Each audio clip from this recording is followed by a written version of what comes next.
And that's enough of that. How are the... Yep. Okay, good. I remember to set the levels this time, and yet I still had to do this. That's good. All right. There we go. Hi. Hello. Welcome, everyone. My name is Scott. This is a stream all about fixing things.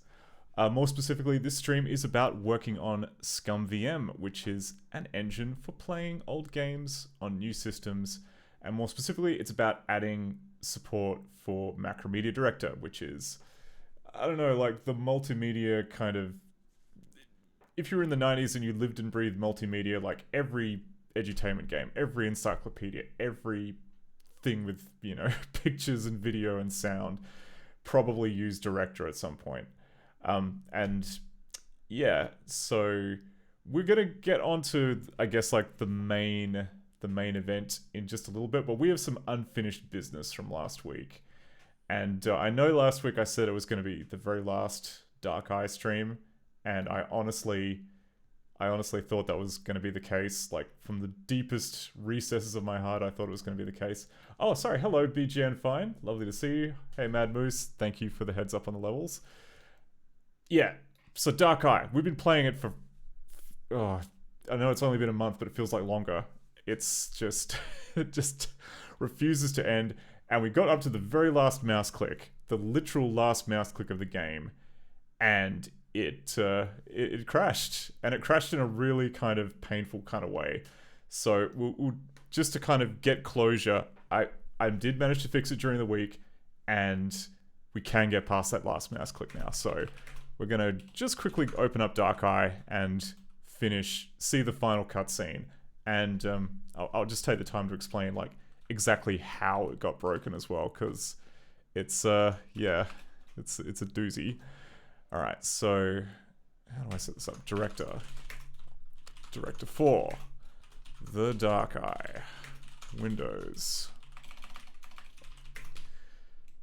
and yep, we're gonna, as usual, we're gonna be running it inside GDB because otherwise mistakes are gonna happen and we won't be able to do anything to fix it. So running in our debugger. Do we need any debug flags? No, I don't think we do. I think we're good. I think we'll just run it straight.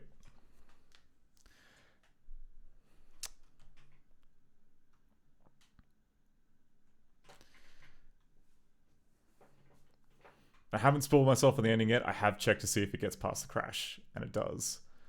Oh, unfortunately, I just wasn't paying attention. I didn't say which game I wanted to play. The Dark Eye. I think it begins with V. Oh no, it's just Dark Eye.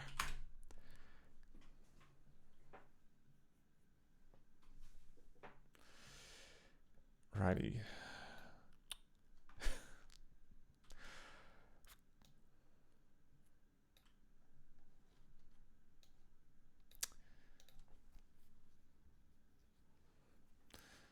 So we'll start her up. So this is going to be the last time we see our friends at Inkscape for a while. I definitely need, I think, a bit of a break from the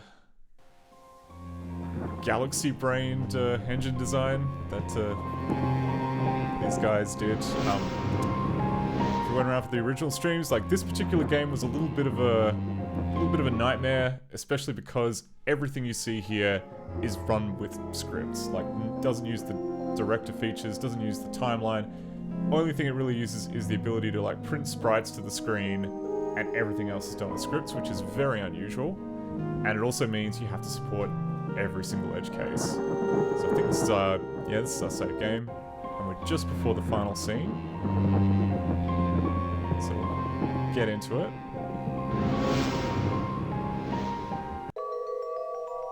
Now, before we actually go on, I just want to quickly show off, like, what the bug was, because, again, it's kind of nuts.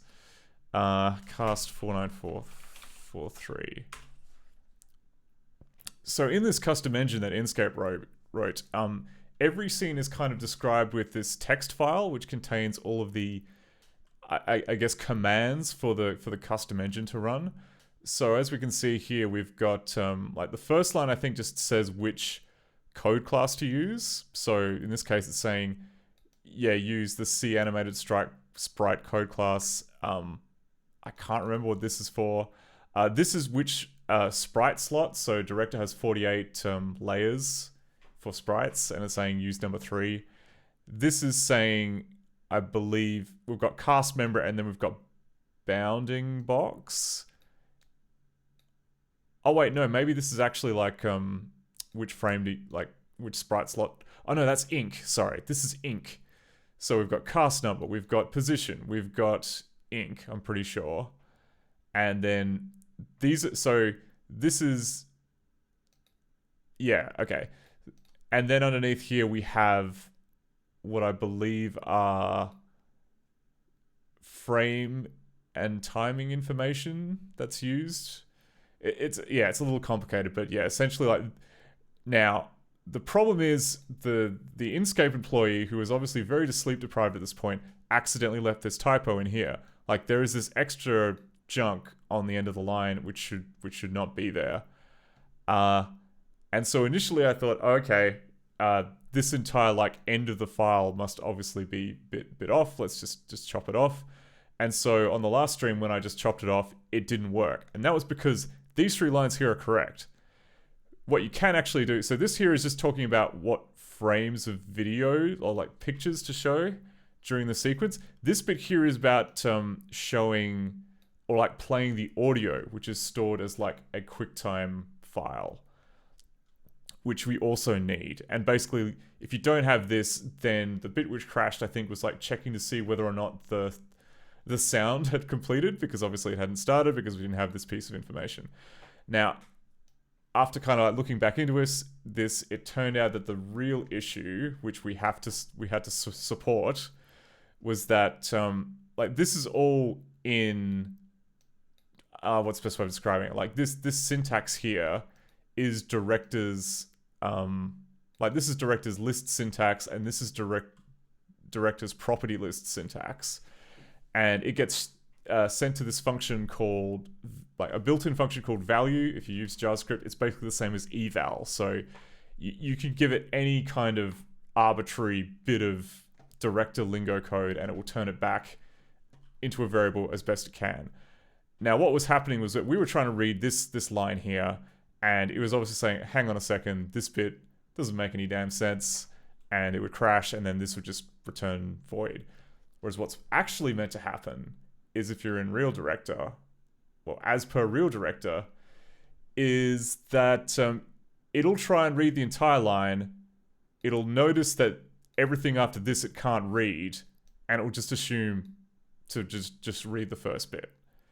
So supporting that was it was a real ordeal. We had to go through we had to change the parser so that there was like another bug in the parser where the return statement could technically have multiple arguments to it. So that's now been fixed so that it can either have 1 or 0, which then meant that the parser would correctly identify this being the cutoff point as everything being broken, which then meant that we could make a special mode, which I called it like a special preprocessor mode that I called like LPP trim garbage, which is only used by value, which would then basically like do the whole thing of like trying to read the line, and if it ran into a syntax error here, it would then just literally take that and try again with the rest chopped off. And it seems to have worked, I think. Well, it's got past this bug, and it's technically more correct than the previous one. I added a bunch of test cases to cover that. But the important thing is we've now added another, I don't know, family of undefined behaviors which director has, which technically any game could use, and there are probably others other than Dark Eye. And I mean, yeah, it's a little bit painful, but like the advantage is now, from now on, every game which has the same kind of mistake should just work because we support it properly. Anyway, so that has now been sorted out. Let's get back to the Dark Eye. finish this forever.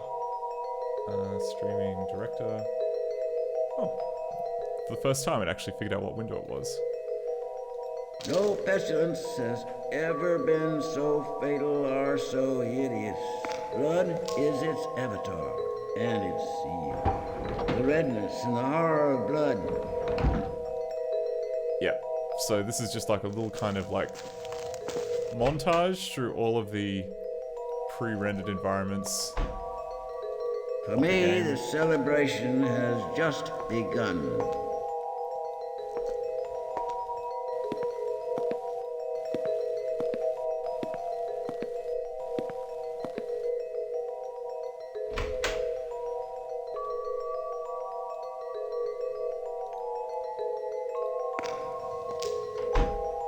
And here we are. We're back at the place where we bricked our best pal into that wall. First stream.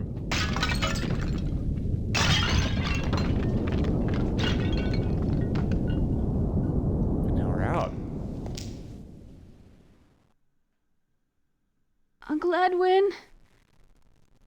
I'm alive, Uncle! I'm alive! Okay, and now let's see the final scene of the game.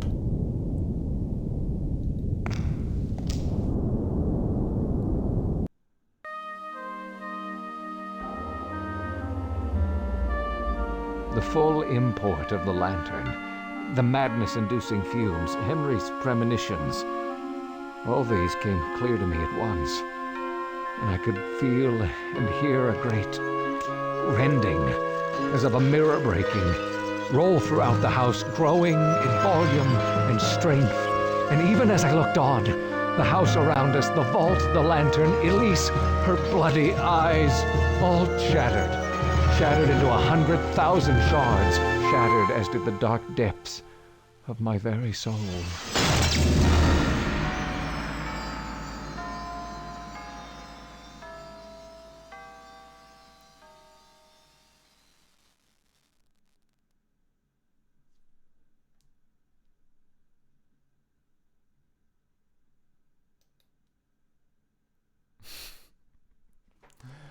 Oh no. Okay. I think it's meant to switch scenes from here. I think we're not just meant to...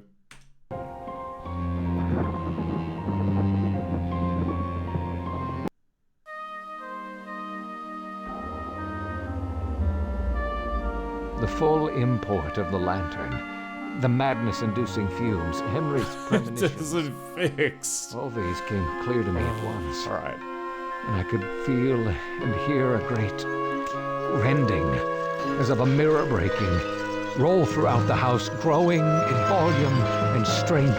And even as I looked on, the house around us, the vault, the lantern, Elise, her bloody eyes, all Get to shattered. see one last shot of Into Elise without 100,000 eyes. shards, shattered as did the dark depths of my very soul.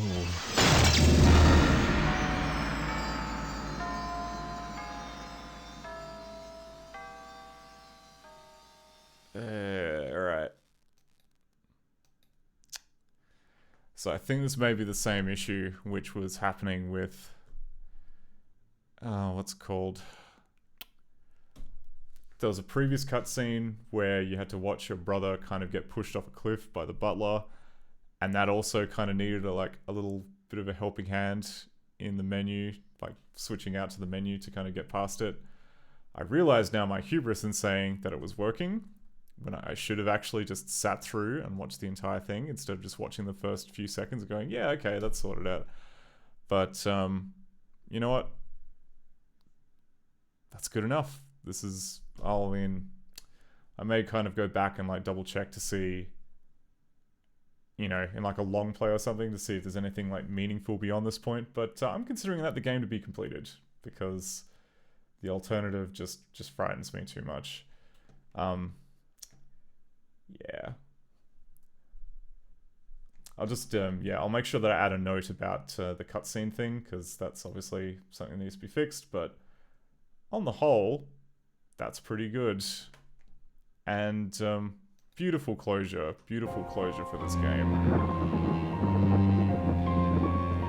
So I think we should be able to head off. Where are we going? And yeah, that was the Dark Eye. If anything happens of consequence beyond that point, I am sorry. You are not going to see it on this stream. We've given it plenty of time, and I grow weary. I grow weary of Inkscape. Anyway, okay. So now onto like a more cheery subject. Environmental collapse. That's kind of a fun, up-to-date subject. I'm gonna just quickly update the stream info to no longer talk about the Dark Eye, because don't want to exclude all of the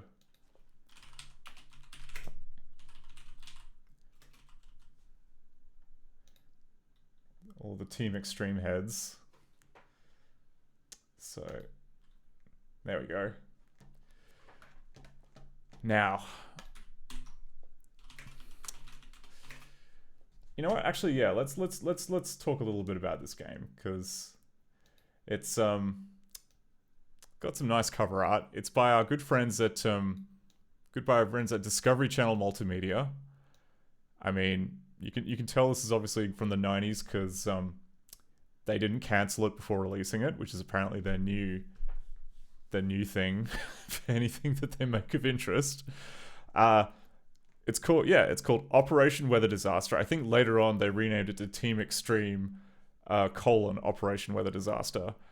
And yeah, it's made for kids 9 and up. So this chances are I'm only going to have to like look for a walkthrough if I don't know, maybe after like 3 hours of giving up. But so far it seems kind of like fairly straightforward, like the game. And I do like this little cool quote on the box. Such a kick to play, kids won't realize that they're learning. So I think the trick there, don't show the kids the box. They'll see through the very flimsy subterfuge that you're trying to kind of impose on them. But I mean, that also kind of got me thinking, it's like, okay, so they're saying it's an edutainment game. Like, does this actually teach us anything prescient about the kind of, I guess, level of I don't know, the level of trouble that we now find ourselves in here in 2023. And let's just kind of like have a look at the copy on the back. So, operatives, you and Team Xtreme, an elite disaster force. Location, Chinook, Oklahoma, in the aftermath of a massive tornado, and many weather-battered locations around the world. Situation, you are drawn to the remains of a war-torn, high-tech storm runner. You hear a voice from a disabled robot. The voice is that of Millibar, a weather-intelligent agent. She solicits your help. Immediately, you're sucked into the tightly woven, utterly complicated, and nail-biting mission of taking out the evil weatherman and restoring the Earth's weather to its natural state. And yeah, then are you brave enough to begin this mission and join Team Xtreme? Find out by journeying inside. And then we have here the I was previously calling Richard Branson because it really does look like Richard Branson, but no, this is the weatherman. He's evil. He's dangerous and a threat to all. And yeah, so it's got, you know, Team Xtreme needs you using 3D photorealistic and 360-degree sizzling panoramic backgrounds while collecting clues along the way. Thankfully, it doesn't use QuickTime's VR tech, which we don't have support for yet. That requires an entire complicated. It is literally just like a scrolling panorama that rotates 360 degrees technically. So we can actually play Team Xtreme. Yeah, I was kind of interested in kind of reading this plot. I thought that there would be... it is very abstract. So, I mean, I guess the plot is going to be revealed. It's just kind of implied that that this guy here is responsible for all the climate disasters and nothing else. I mean, I had like a quick look at the second one, and they do actually mention fossil fuels, which is definitely an important kind of important thing. But the main plot of the game seems to be kind of surprisingly agnostic about why the weather is so cooked. And but I mean, that's just from reading the back of the box. Maybe it's just trying to not scare the kids off from being like too educational. We will never find out until we play some Team Xtreme. Run media. Oh, and the other thing about this game is that it uses full screen video, and apparently Director was kind of slow once you made the videos a certain size. There's like a third-party DLL which kind of runs it as an overlay, which I haven't written a driver for yet. So what we're going to do instead is we are going to run the game in a debugger, and I'm going to put in a breakpoint to let me know to play the FMV in a different window, because we need to see the FMV. It'll be like, because I'm pretty sure that you only get the maximum edutainment value once you see the cheesy cutscenes. That's just science. Team Xtreme 1 GD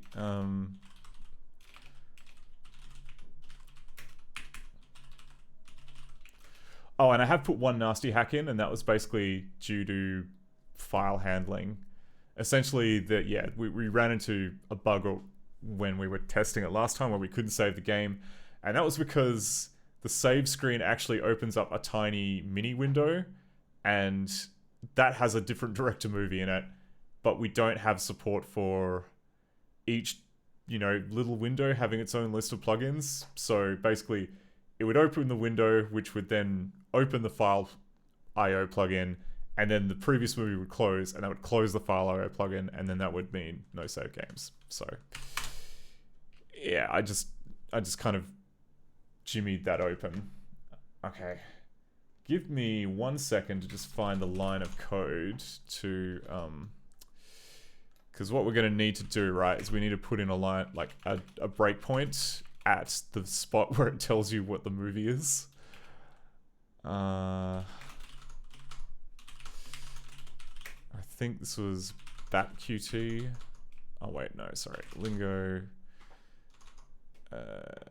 Xlibs. BatQT. Yes. Yes, I know. I don't care. I don't care that I've opened it multiple times.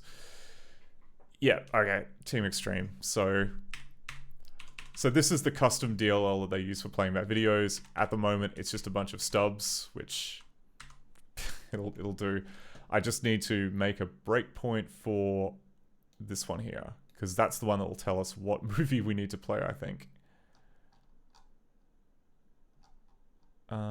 Is that right? Yeah, it's that. Okay, so we'll just put a breakpoint there, and we'll start.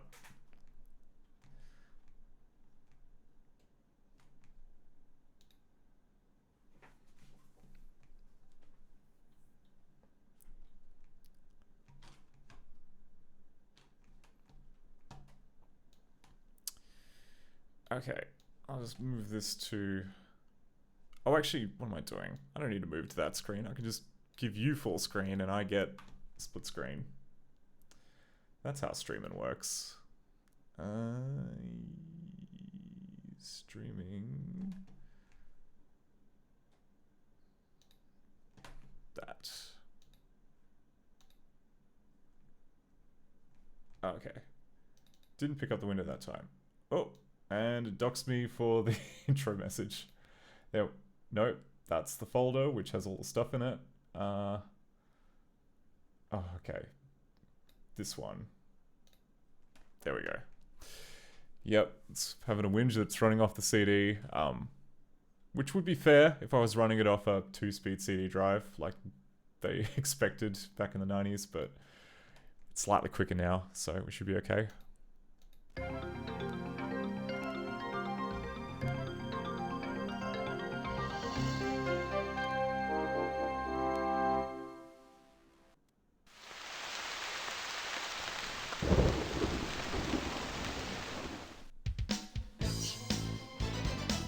Here we are.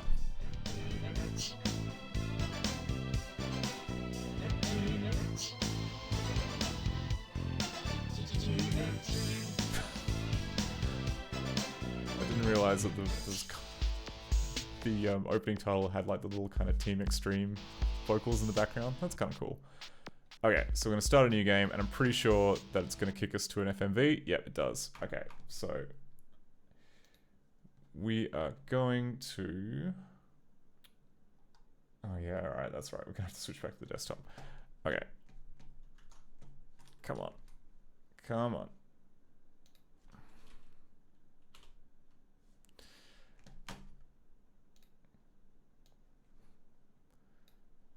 So there we go. So we need to open up the intro. Stratus. Scan traces are showing 3 tornadoes. 2 of them have just been upgraded to F5 status. Current speed and heading indicate that they will intersect Chinook, Oklahoma in 20 seconds. Thanks, Millibar. We'll take care of it. I'm not gonna let him get away with this. Just doing my job as an infobot, Stratus. You guys copy on that? We're tracking you, Stratus. And please try not to show off this time. After all, F5s are nothing to sneeze at. You worry too much, Josie. This is a walk in the park compared to Kathmandu. Think he'll be all right? Sure, mate. He'll be fine. He's done this like a million times before. Not like this, he hasn't. We'll monitor your progress from here. They never let me play with the cool toys. John The Liddell tornadoes there, have just raised hit from the the trailer back park box. on the outer edge of Chinook. Arm a cyclonic missile, Millibar. Full payload. Armed and ready. Okay, let's do it. Fire. Take that! So, remember when there was that discourse a little while ago about like firing a nuke into a hurricane I to see him. stop it? We gotta get him out of there pronto. Prepare to set down, Millibar. Apparently you can do that.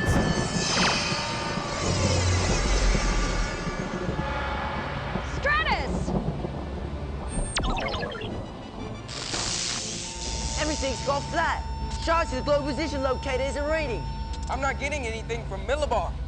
I think she's offline. Lovely weather we're having, isn't it? There he is. Well, it's time for a weather report That's our from guy. your friendly neighborhood weatherman. And today's report calls for hurricanes, tornadoes, and, let's see, a moment, something's missing. Stratos, your so-called leader. Well, let's just say he's retired permanently. And your silly little infobot was of no use to me either. Matter of fact, I don't think she's of use to anyone. Millibar! What have you done with Stratus? If you... I That could guy's send a really, brigade of really F5 concerned about the tornadoes marching down on your computer for headquarters. some reason. More so than... But if you leave right now, I could be persuaded to spare your lives. He's bluffing. We can't take that chance. Not after what happened to Stratus. Sound the evacuation alarm. Take the storm runners in the hangar and go to your secondary weather sites. We'll coordinate remotely and see what we can do. Well, I'd wish you all good luck, but then I wouldn't be evil, would I? That's right. Maybe that person in Oklahoma can help Millibar out. Run away. We'll see you. Ta-ta. Bye-bye. I'll be in touch on the coded frequencies. Stay alert. I just admire how much this guy is ignoring the scenery harder than the villain. Now no one can stop me. And the weather. My weather. My weather will triumph.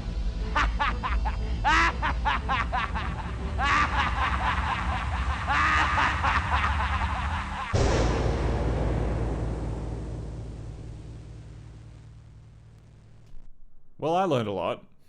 The first thing I've learned, extreme weather events are just caused by a guy in a lab coat apparently who just wants to make things terrible.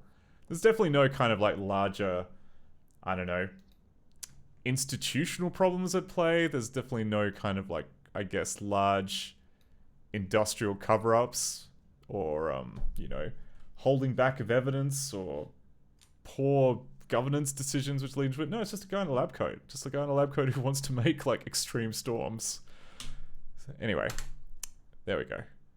So we pick up the action here in... Whoa, sorry.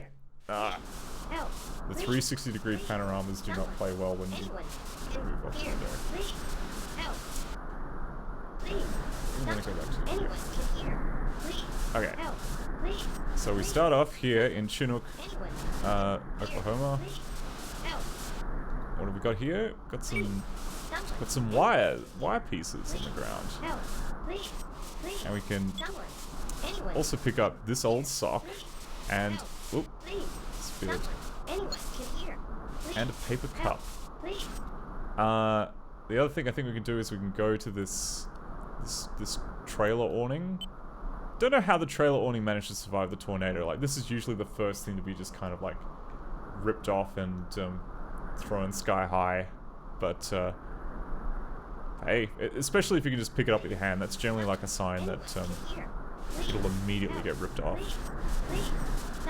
Now, over here there's a propane tank, but I don't think there's anything you can really do with it. It just says the bolts are rusted on, you need something to loosen them with.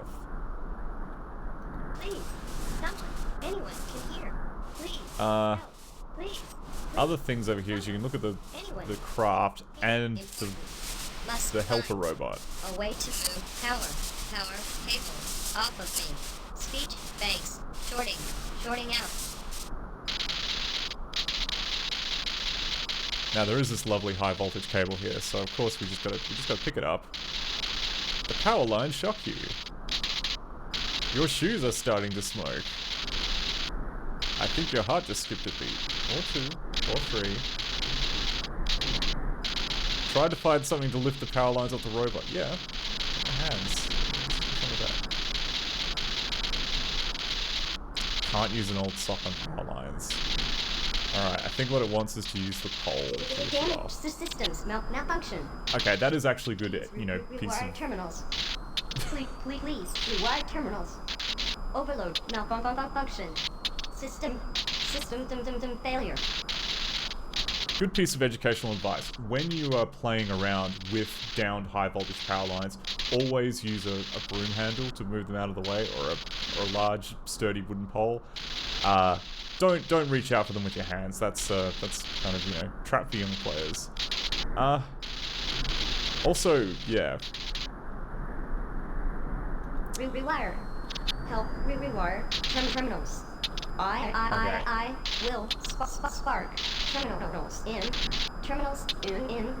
correct order.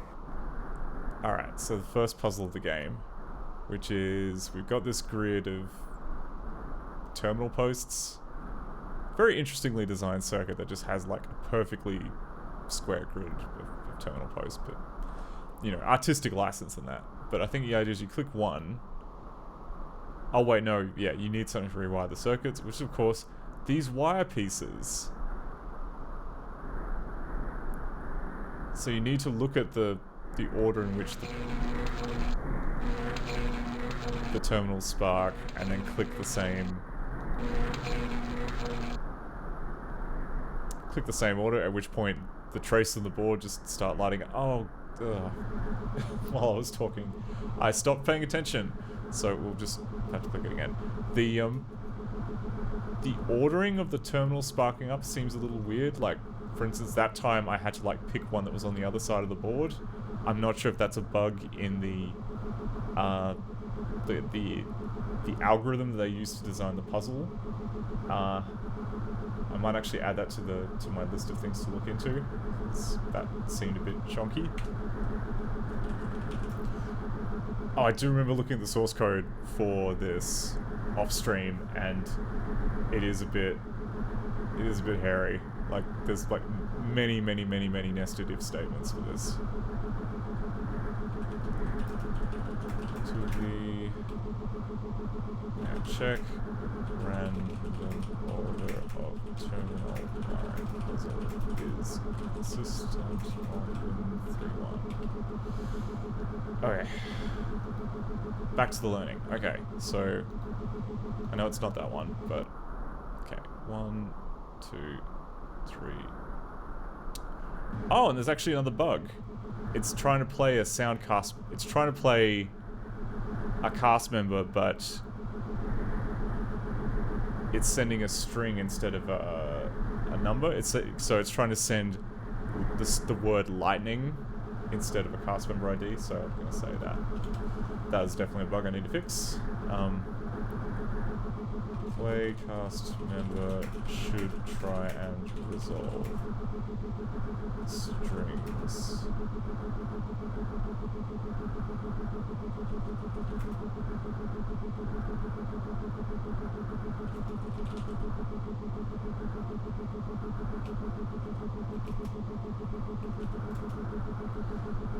Okay, and I again was not paying attention. Okay, okay. Okay, that I can do.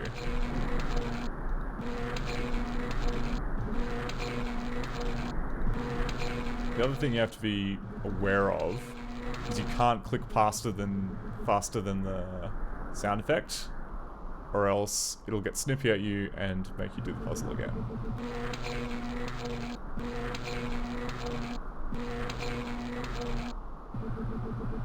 Like that. See, I clicked too quick, and now it said that wasn't correct.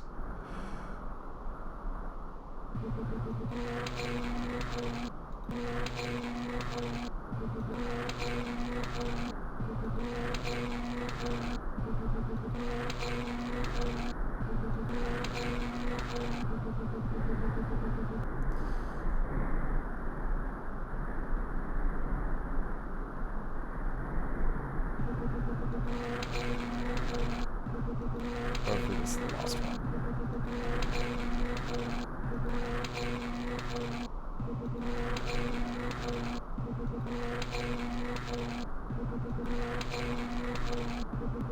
Thank you. Thank you. That appears to be functioning much better now.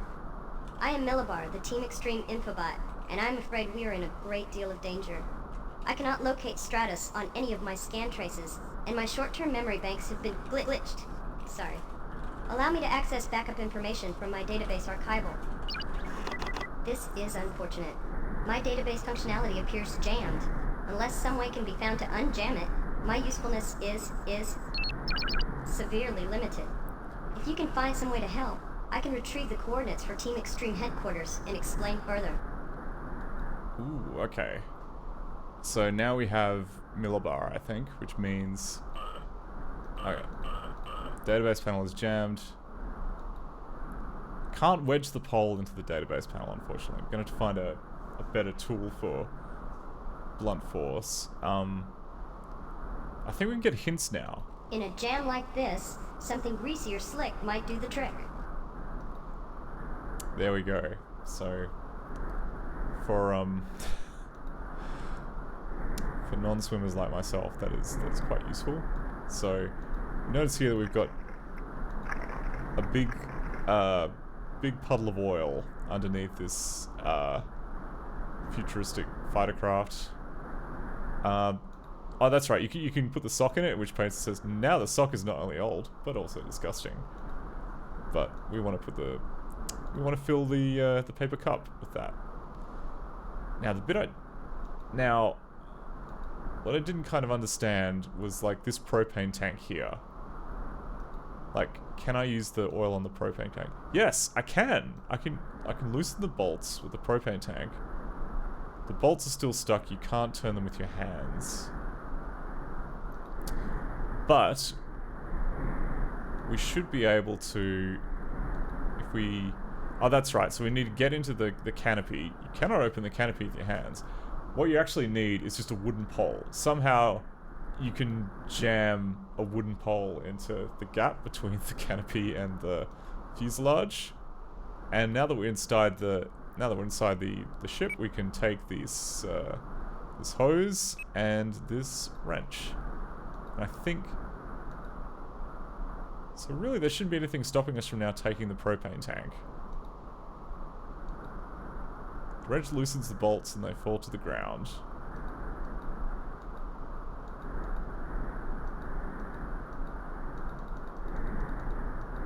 Huh, okay.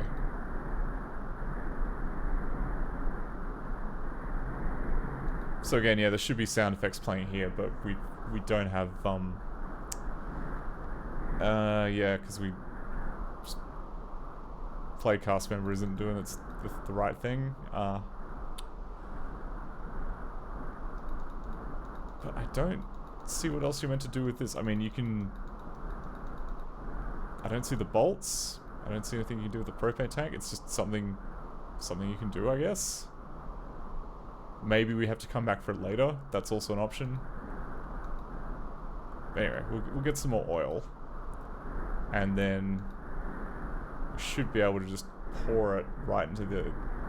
Thank you again. I will now attempt to reinitialize my database functionality. As an infobot for Team Xtreme, my main function is the storage, retrieval, and synthesis of information. It Those is big white exciting, patches are a rewarding problem. work, and it is what every young infobot dreams of. Team Xtreme assignments are often very risky and require both knowledge and chutzpah. My thesaurus banks seem to be scrambled also. Oh well. My global macro is to provide you with the information necessary to deal with any problem. You may access either my linear database functions or my context-sensitive help functions. Most of my database archives have been scrambled, but I've been able to collate some background information for your update. Well, okay. And that also seems slightly off. Like, when you view the database screen, it immediately kicks you into the ship. I've noticed this. And I'm just trying to... I'm not sure why that is. That also seems like a problem. So if we go back to streaming desktop...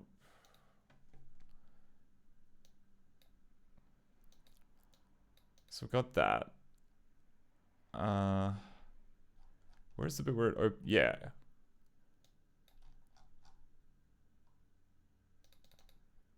Oh, I see. Okay, right. So this is, yeah, this is another custom DLL the game uses. I thought that I put in a, yeah. Like there should be like a shim like we've got for this one. I don't know why it's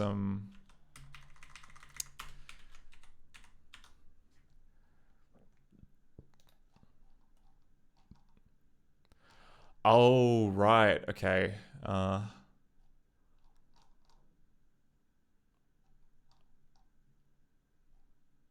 This is apparently from before. Okay. Because I mean, like we've got all this. What's it called? To clarify, right? I think that this might have been made before I made the tool. Like I made a tool which would read the old custom libraries and then just make a bunch of stubs. This file doesn't seem to be made with that. It seems to be made with something like pics cpp. Oh, okay, yes, okay. So Sev made it before I made that other tool. That's okay. We can replace it with something better. But I think, I think we should go and let's do that and fix the sound, because then we'll get like a better experience while playing the game, and also it won't cause kind of more weird outagey type things like we've got there. Like, I'm hoping that if we fix whatever this splitpic.cpp is, then that should not skip through large parts of the game. Because, yeah, I mean, like, because like the last time, because I mean, if I continue on with this, we'll just be in level 2, essentially. We'll be outside Team Xtreme headquarters. I'm not sure that we're meant to be there yet, because there's like a bunch of stuff that we didn't do. Okay, so let us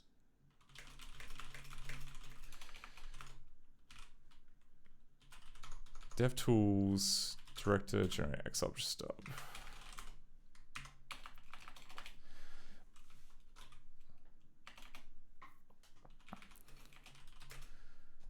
So sluggers blit picked.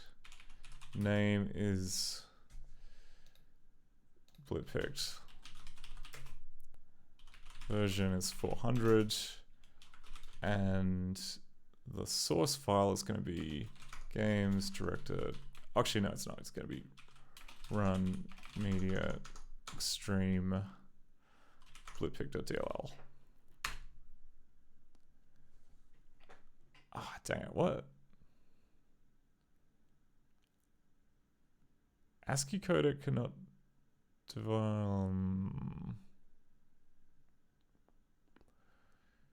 Oops. What did I do there? I'll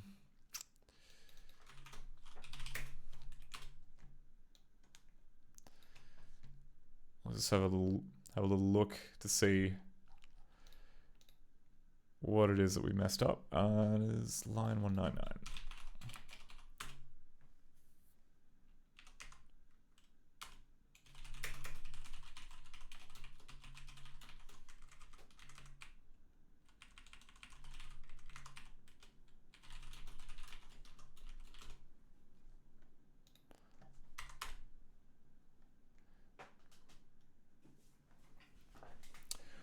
Oh, wait. Oh, no. Oh, I might have... Wait, did it find XMeth table? No, it didn't find XMeth table. Okay, that'd be why. I picked the wrong DLL.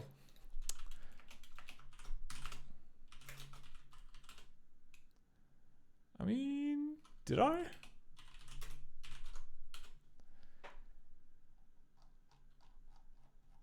No, there's an XMeth table there.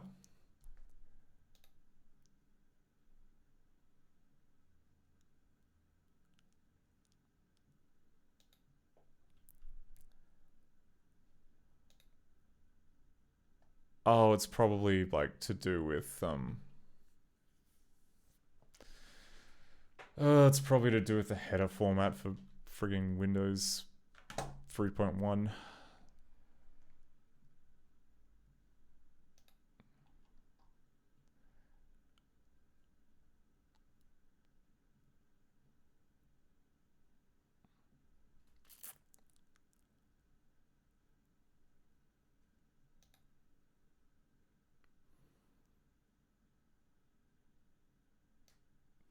So I mean, like, what does it do? Okay, it reads...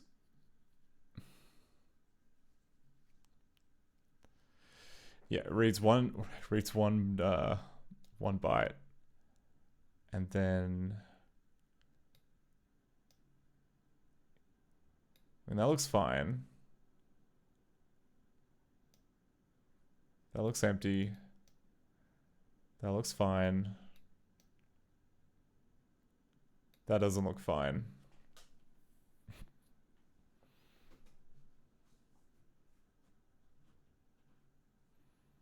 Oh, there's an overflow somewhere. That's annoying. Okay, well, in lieu of fixing this on the stream, which is going to be, you know, really scintillating, I think I may just put in a hack to just point to where XMeth table is.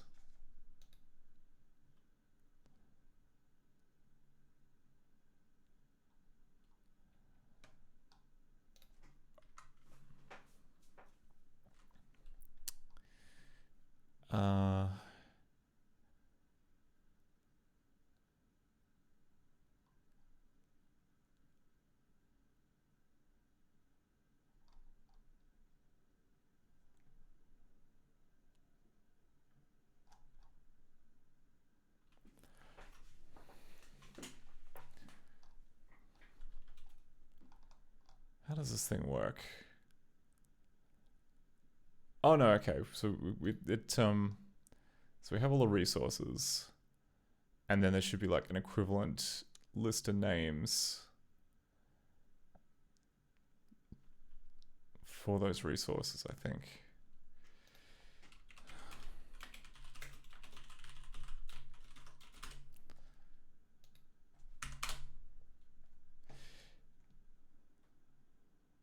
Yeah, okay. And the one which is going to be XMeth table is going to be 32768. 32778? Yeah, okay. Okay, it's going to be this. Which means I can probably just hack it to do what I want until I can figure out what's going on there.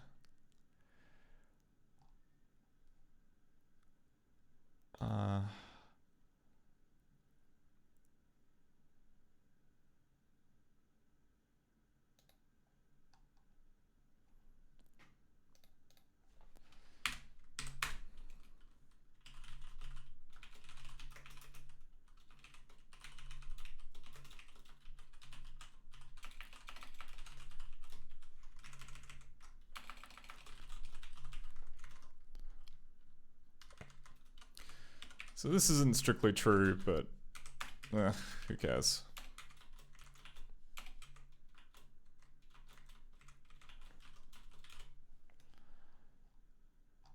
And I think that'll do it.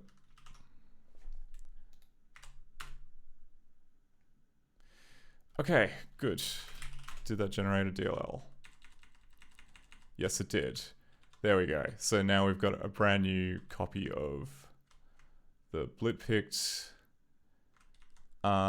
thing, except now it's read this little description in the header, and it's made a bunch of stubs for all the methods, which should sort us out, or at least it should. It won't crash because it can't find anything.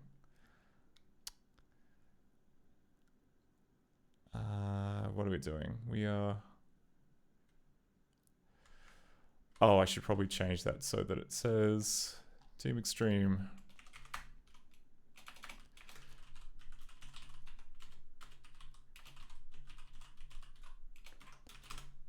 Okay, good. So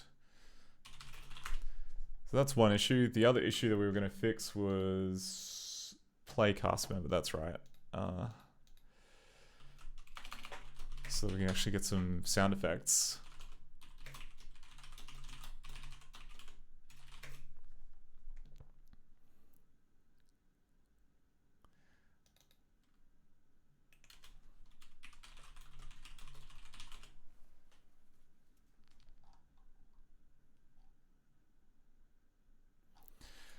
Oh yeah, okay. So it was getting upcasted to. So it must have been happening before we get here, because by then it takes a cast member ID, which means it hasn't been converted properly. Okay, but it must be score.cpp. No, it can't be. It's got to be. It's got to be done by the scripts, I think. Oh no, wait. It could be done by sound. Sound.cpp. It could very well be done by that. Oh, play sound. Okay.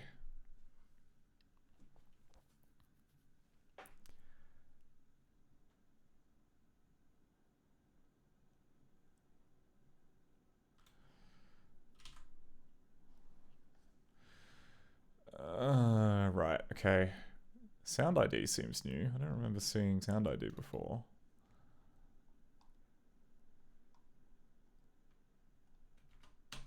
Oops.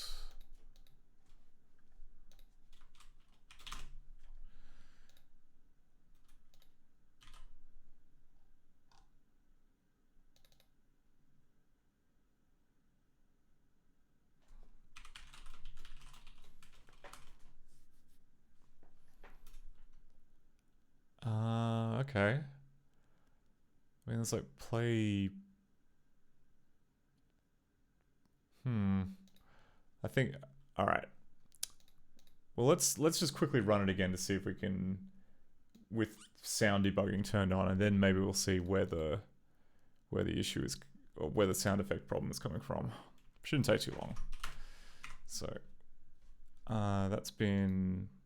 Did that make J12? Blitpicked has not been declared.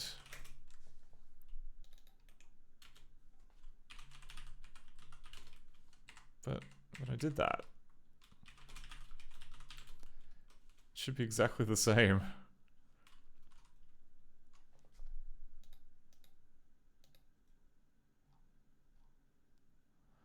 Oh, it's now got Blitpicked F subject. Okay, fine. Fine. Fine. I guess.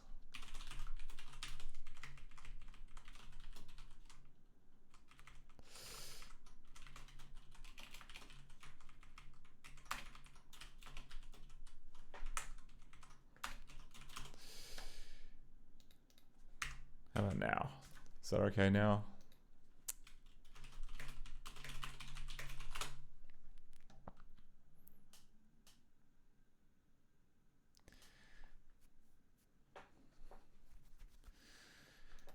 Cool. All right. So, oh wait, sound.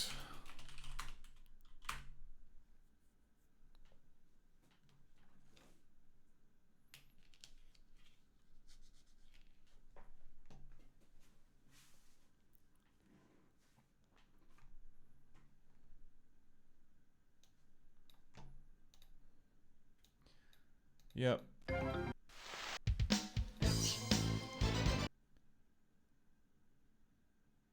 Please, someone, anyone can hear. Please, help. Please, please, someone, anyone can.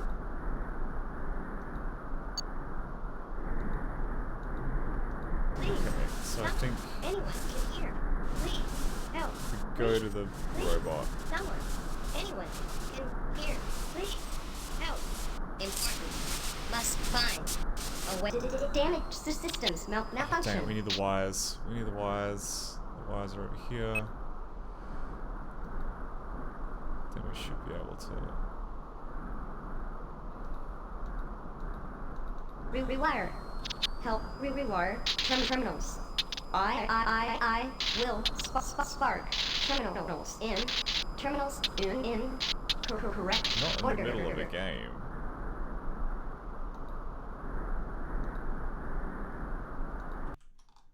Okay, so where was the bit where it was winching? Okay. Warning, invalid number lightning. Okay.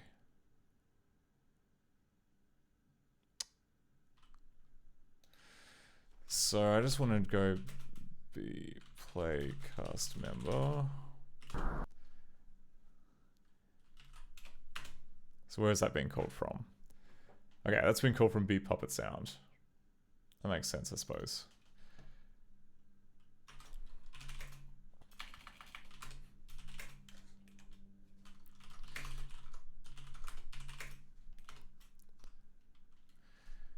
And what line number was that? That was 558. Oh wait, was it built-ins? Oh, 2550. Okay, fine. Helps to read the right spot. Okay.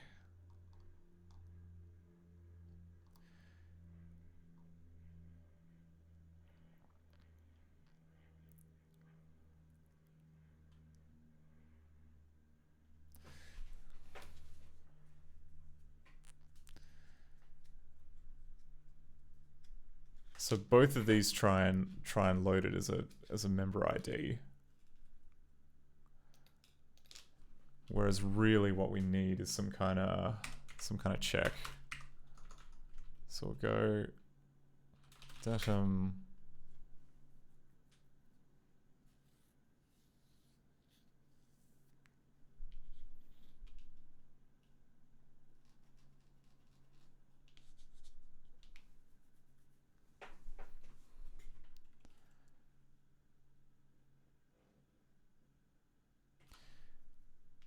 Oh, I see. Okay, yeah.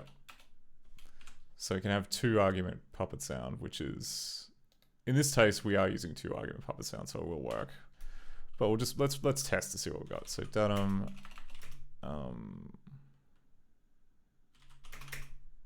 glingo pop.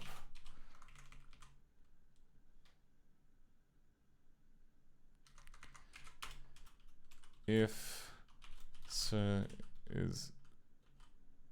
Oh, we don't have is string? Ah, okay.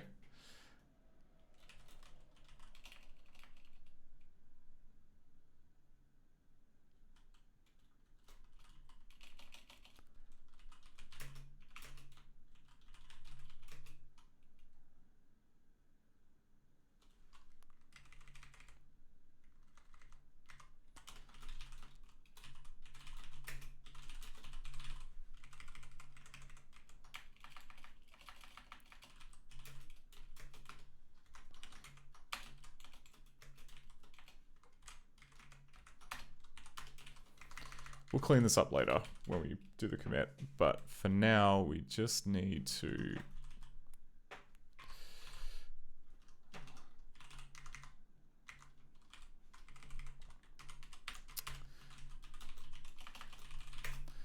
equals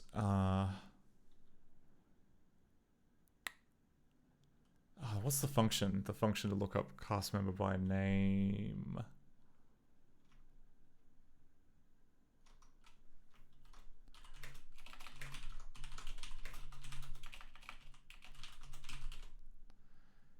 Okay, let's get cast member. Get cast member by script ID.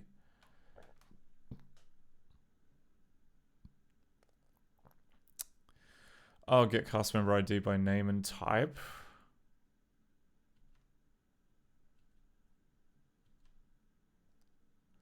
Oh, there's get cast member by.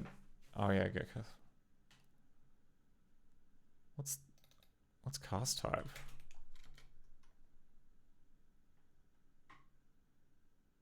Oh, you can do K task type any. Okay, that works.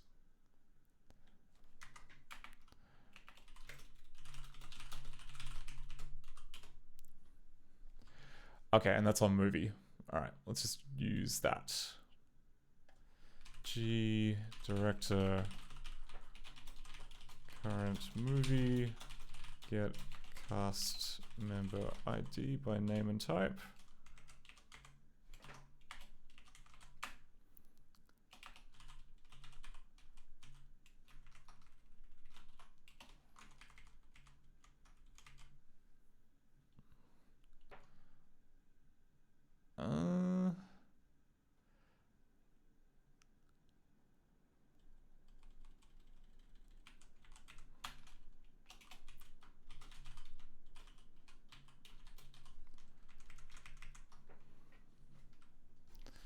How have we used it in previous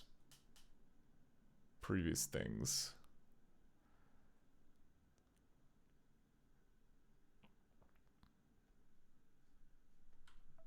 I've only used it there, huh?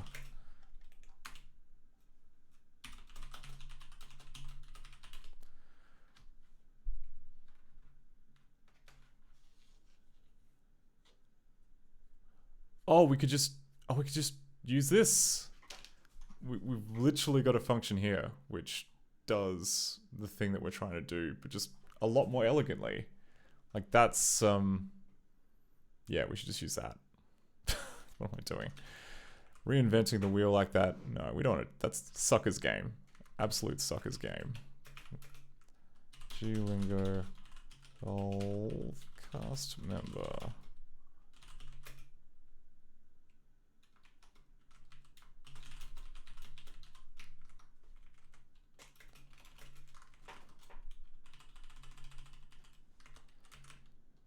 And then cast lib. So how do we get the current cast lib?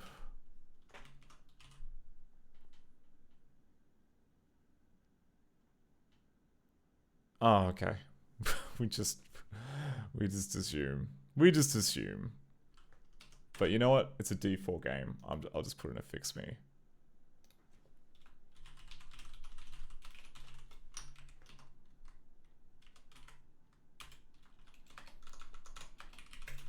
Fix me.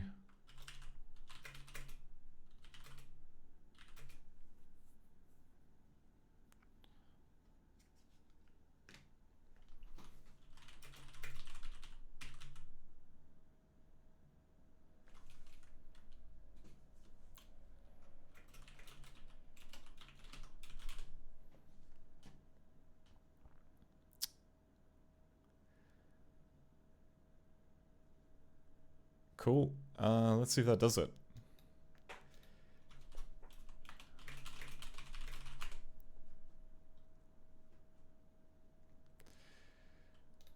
Okay, so building that.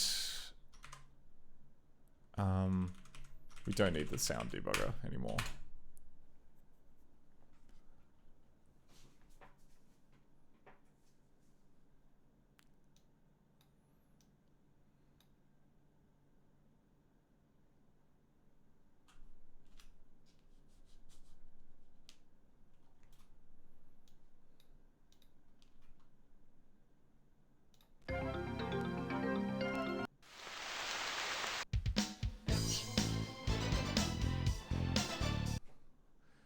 So do we hear any more sound effects is the Please, question. someone, anyone can hear. Okay. Please, So help. speedrun. Please, Get the wires. please, someone, anyone can hear. Please, help. Steal the pole. Someone, anyone can hear. Please, And run over here. Find the help. Important. Must find robot. a way to damage the systems. Rewire. Help rewire terminals. I will spark terminals in correct order. Wait, what? What? No. Huh? What just happened there? What? How did we... What? Oh. What? Okay. Try to do a number of things.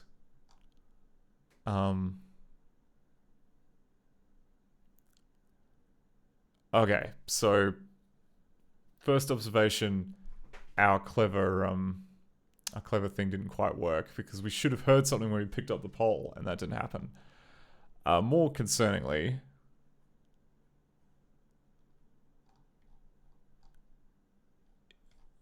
it's just suddenly tried to, like, jog on ahead to a different movie? Yeah, like that... What? Okay. Big troubles. Big troubles. Yikes.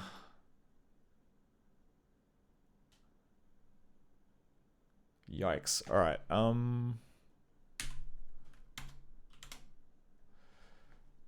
let's try that again.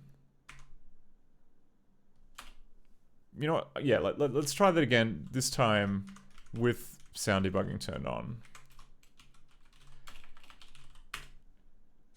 And put a breakpoint in at that issue that we were having. No, cannot find sound.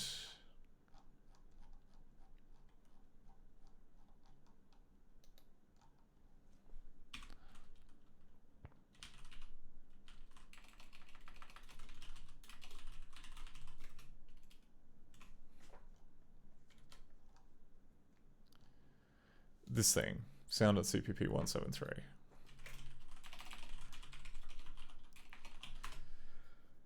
Maybe that's happening without, maybe that's happening with the single channel one, or the default channel one that we didn't add a bypass for. We'll see, we'll see.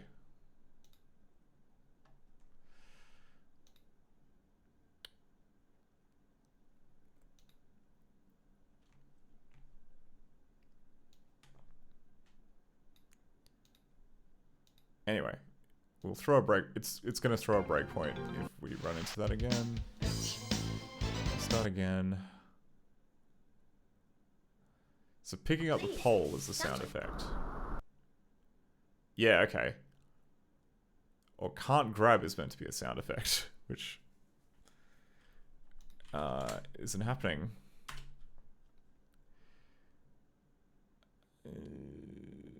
2552. That sounds like something I've edited.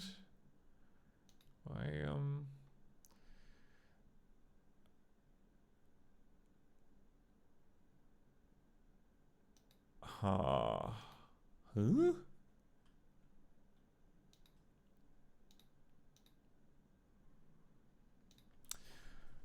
Okay.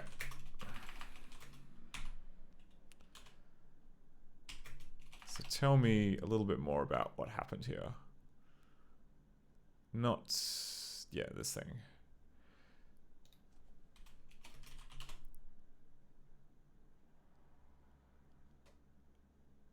Oh... up one? Oh, there we go.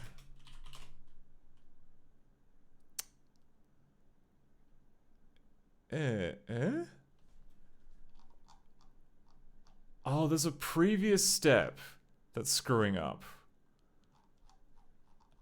Oh, so it's not. So it's actually. See, Avanla. It's okay, so what could be happening here, right? Is that maybe Maybe this built-in is actually completely innocent and we shouldn't be messing with it. We should just be... Should be just doing... That should be just kept normal. Actually, go back to where we were.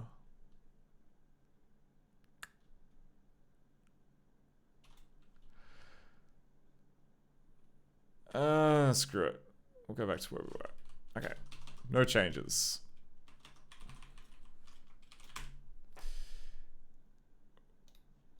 We'll run this again, but this time with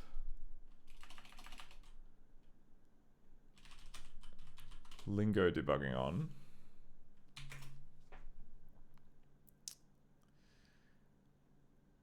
And this time we will add in... Yeah, we'll add in the same breakpoint, which is this thing.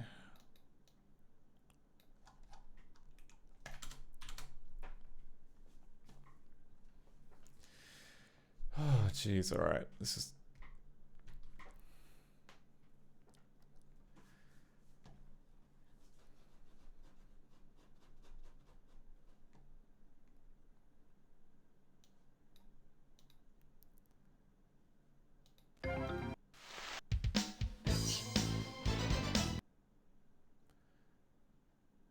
Yep. Here we are. Someone.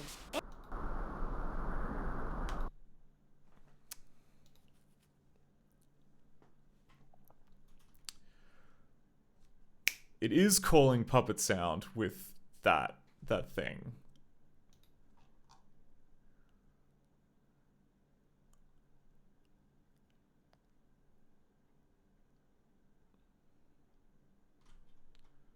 So it should freaking work.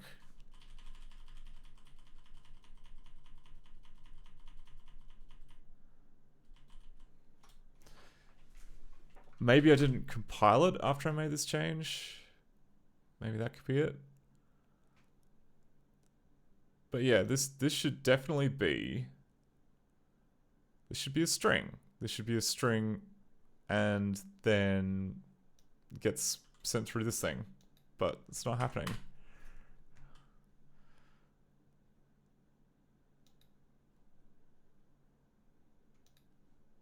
Anyway.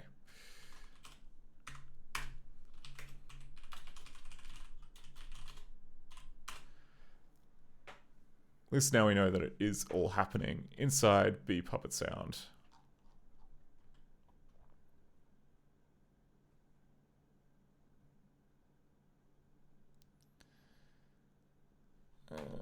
Okay. Starting again. Running Team Xtreme with the CD. Game. Yeah, that's fine. It's running puppet sound 0 to clear everything. Please, someone. Then I touch the door. Okay. So it gets the sound manager, then checks the score, then checks the version of director, then it... Oh, it's backwards. Is that what it is? Is it backwards? I mean, nothing got... Yeah, there are two arguments.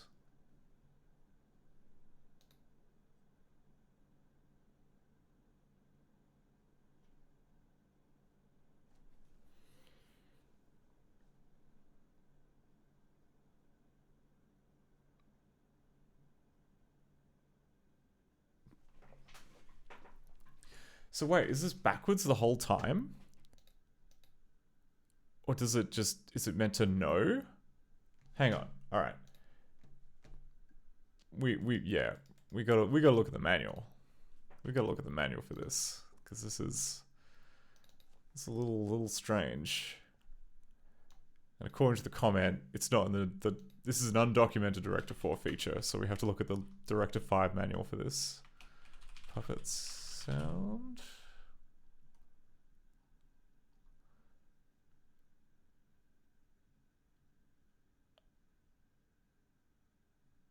Okay. see how it is. Okay, so you can apparently send. Well, it's meant to be that the channel's meant to be argument 1.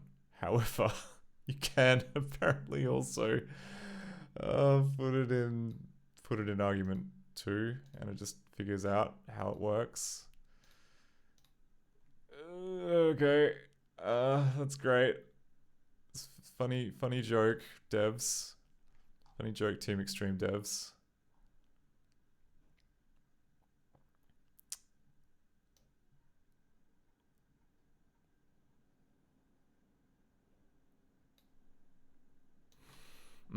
Yeah. So it's meant to be around the other way, I think, because the arguments appear in reverse order when you pop them off the stack. But that's okay.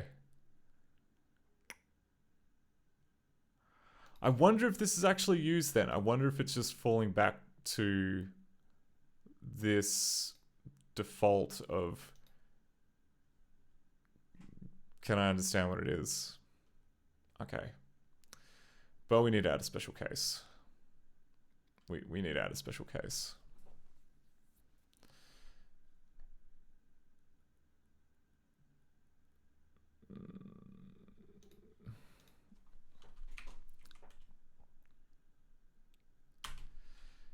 If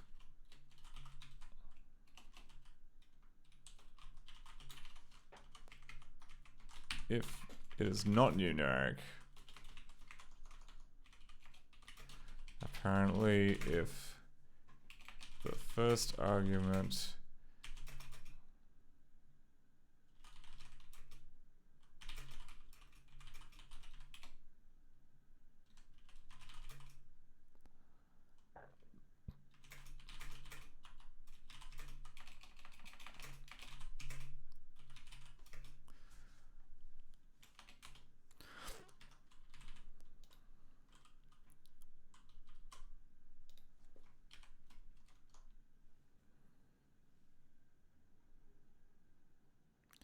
oh wait, no. We gotta pull both, and then we gotta check to see.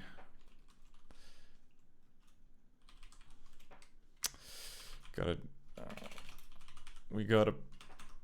What's going on? Okay. Yeah. So we're gonna go arg2, arg1, and then we have to go. And if arg1 is numeric, then we do it like this.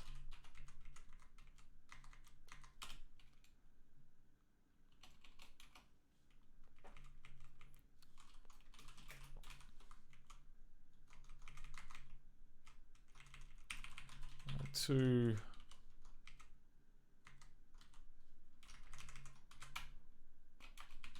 Arg1 as int.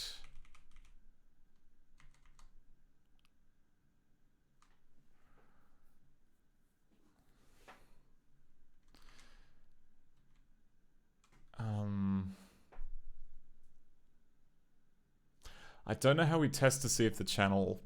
Actually, no, what's the default? For link sound message, you can't specify channel. Okay, for internal soundcast members, you must specify channels. Sound channel. For linked source camera, you can't specify sound channel. Link sounds always play on channel 1. I'm guessing the default is channel 1, so we'll just say channel 1.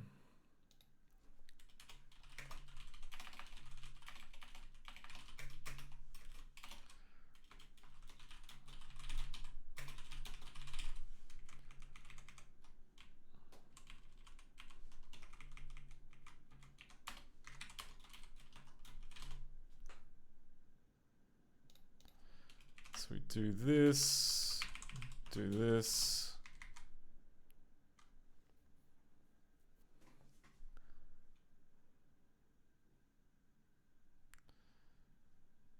Okay.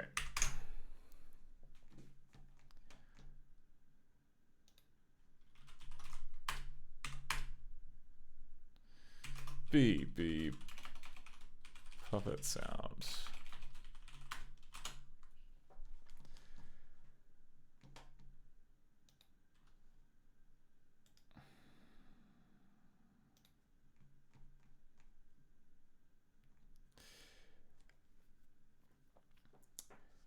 Yeah, so Medanes, it's kind of like, it's a bit, it's a bit complicated. So like, what we've got here, right? So in the manual, we've got channel first, then cast member. But because of the way that Lingo script works, the arguments are kind of popped off in reverse order. But what we saw in Team Xtreme was the opposite. Like they were calling cast member followed by channel, which is a typo, yet somehow it worked. So my thinking is that because cast member by itself is okay, it just ignores the channel argument. So I've put in a fix just for that. Also good to see you. Let's see if we can, let's see how far we can get.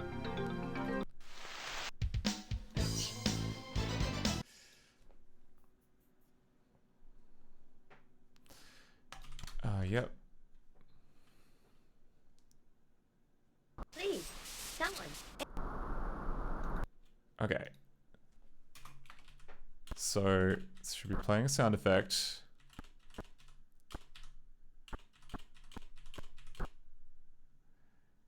And yep, it found the edge case. Yep, and it found the right cast member. Okay. And the channel's good. Okay. There we go.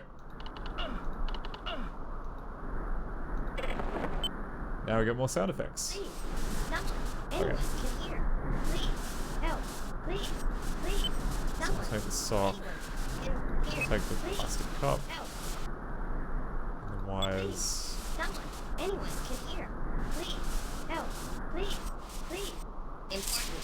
Must find a way to move power cables. Now we make a little scream when we pick up the high voltage lines. Sorting out.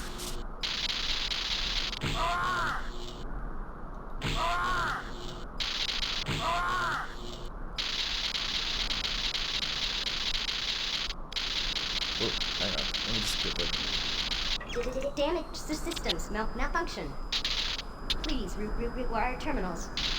Please. Yeah, Medanes. So, yeah, the Lingo VM, it's stack based. So we can see here, like, this is just like each of the scripts as they're being executed. So you have like each, what's it called? So you have like all these kind of like bytecode operations, like, what's a good example? Okay, so like for instance here, so we've got like two. Oh yeah, we've got like two things here. We've got this string and we've got this number, and then the ampersand bytecode operation is the equivalent of saying like, you know, concatenate two strings together or concatenate them together as if there were two strings. So then it just takes the two things on the top of the stack and then merges them together to become one thing.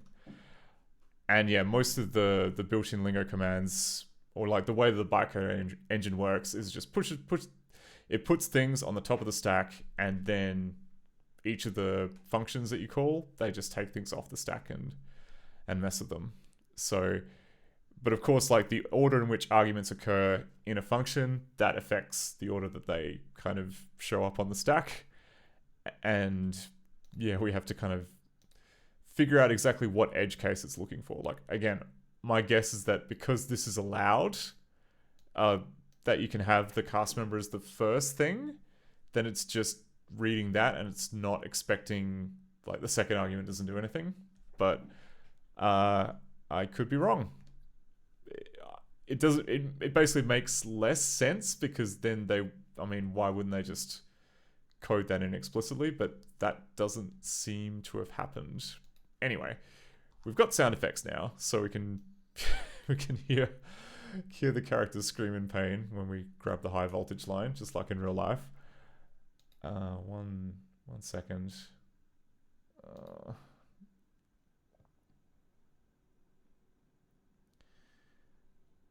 Cool. I'll answer that later when I am not on the air. Sorry, where were we? We were helping this poor robot get back on speed again. Rewire. Help rewire terminals. I will spark terminals in correct order. So we should get some more sound effects in this screen. Oh, it's the same sound effect.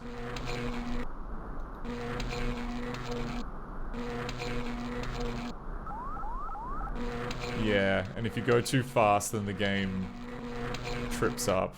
But I'm not sure if that's accurate, to be honest.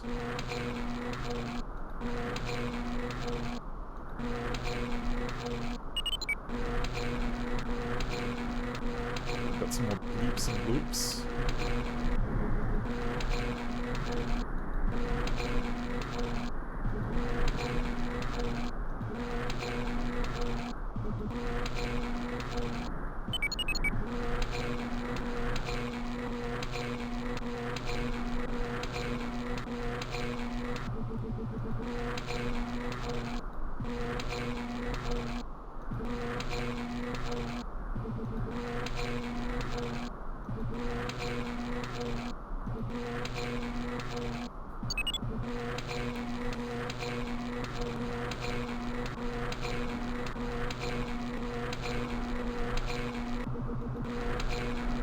So this is the bit where, like, after this, normally I try and save the game, except I think that the save game format doesn't... I mean, it only seems to keep track when you change level. Thank you. Thank you. That appears to be functioning much better now. I am Millibar, the Team Xtreme infobot, and I'm afraid we are in a great deal of danger. I cannot locate Stratus on any of my scan traces, and my short-term memory banks have been glitched. Sorry. Allow me to access backup information from my database archival. This is unfortunate. My database functionality appears jammed. Yeah. Okay. So we can fill a paper cup with some sludge leaking from the ship.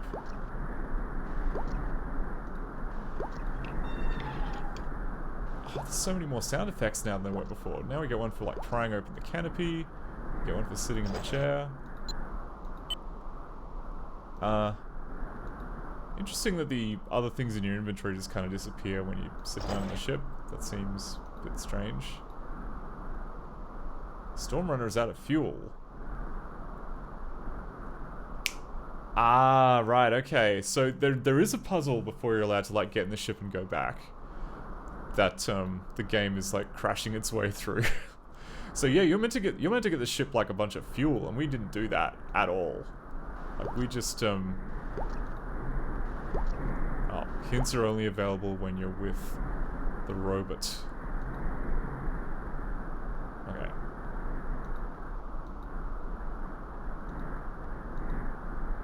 Thank you again. I will now attempt to reinitialize my database functionality. Oh wait, before that happens, I'm gonna enable strict mode so that it actually stops when there's an error instead of plowing through it. As an infobot for Team Xtreme, my main function is the storage, retrieval, and synthesis of information. It is exciting and rewarding work, and it is what every young infobot dreams of. Team Xtreme assignments are often very risky and require both knowledge and chutzpah. My thesaurus banks seem to be scrambled also. Oh well. My global macro is to provide you with the information necessary to deal with any problem. You may access either my linear database functions or my context-sensitive help functions. Most of my database archives have been scrambled, but I've been able to collate some background information for your update. Okay. So it didn't crash this time round, which is better than last time.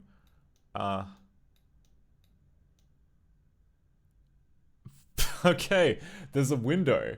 So this thing uses a window, which I am now dragging around. Pretty sure you're not meant to be able to do that. That seems like a mistake. But Hey, alright, oh, okay. Why does it keep going back to the database? I don't want to be here. I want to leave.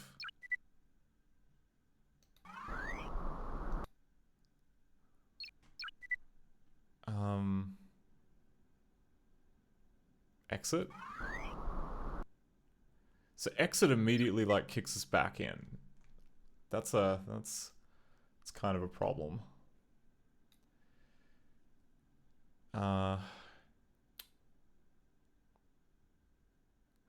Oh, and it's meant to be playing a QuickTime movie, but it can't. Evidently, something like further up the chain has broken, and it's not doing that. Let's go back to streaming the desktop because we're gonna have to do some debugging. So we'll exit. I'm just gonna quickly dump back out to here to see what's going on.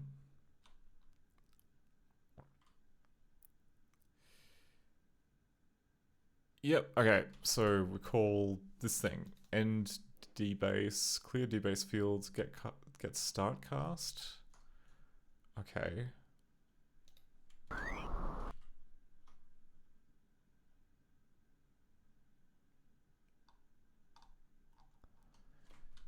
And wait, is it starting again?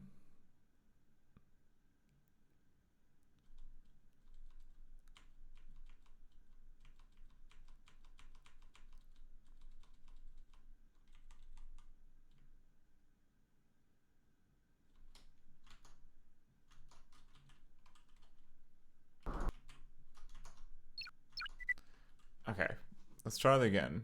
But this time, after we get out.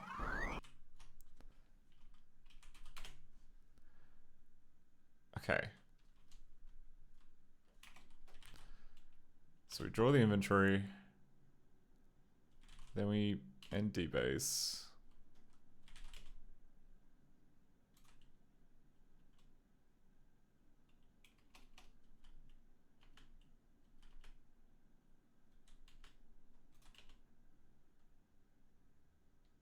Enter search text.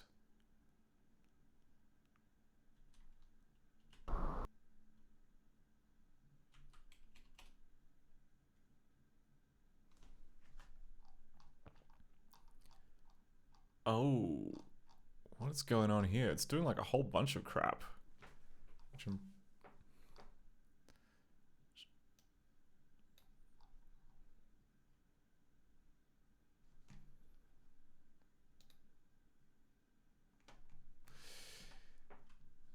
What is it doing? Okay.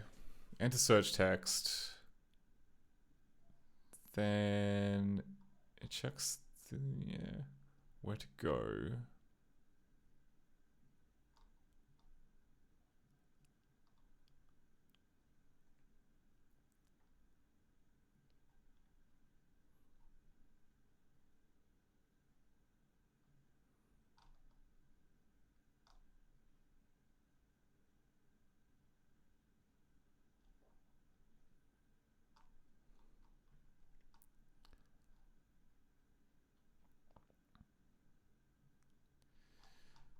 This is all sorts of weird.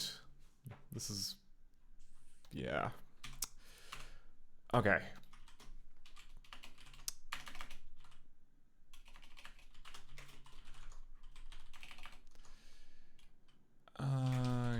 Games, Director 4. Team Xtreme Operation Weather Disaster. Ah, cool. I dumped the scripts earlier. And which was the one that was messing around in? It was 562, okay.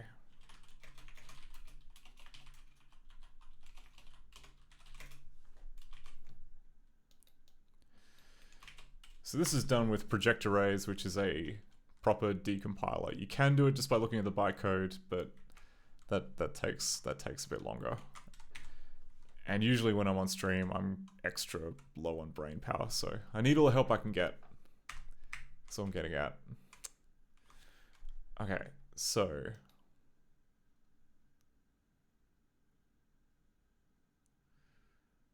on into search text the key.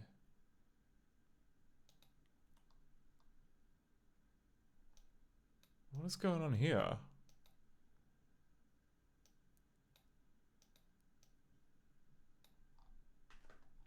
Like there's a variable called the key, and then there's a literal called the key.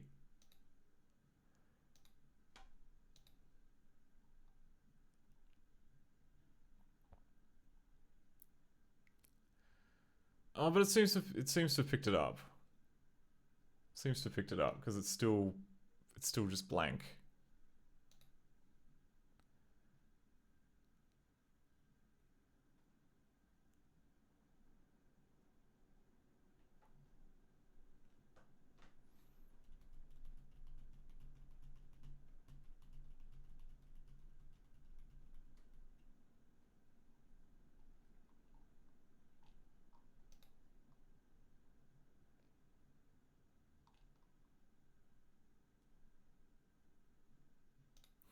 All right, well,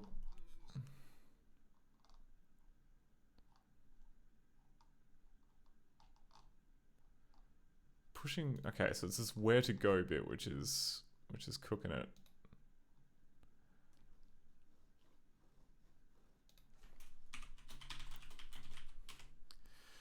Yeah, right. So it's like play movie, path to stuff, and scene, and where to go, and what.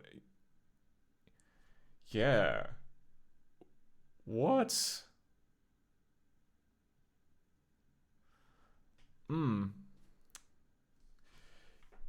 Medanes. It does kind of seem like it's meant to do the search function, the millibar bot. But what I don't understand is this bit here, which is like this is the thing which is kind of booting us places, right? So this line here where it goes play movie, and then it generates a big string, because like we can see here in the playback, so it's trying to generate.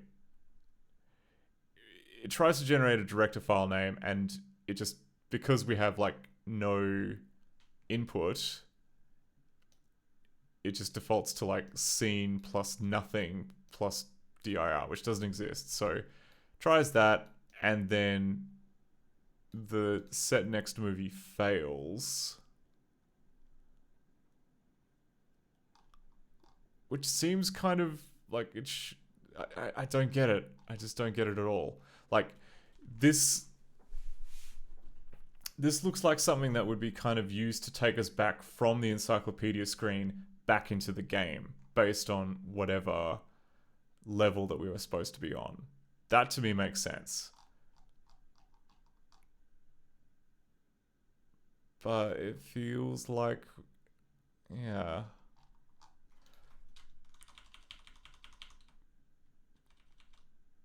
But it also, yeah, it's the other weird thing is like the encyclopedia is kind of built into this movie. We haven't changed out of scene1.dir. Why is it asking us to go to like a different spot?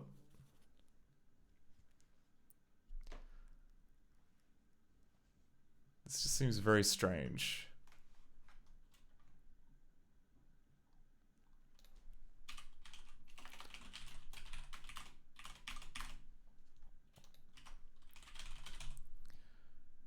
Is option down a... What is option down?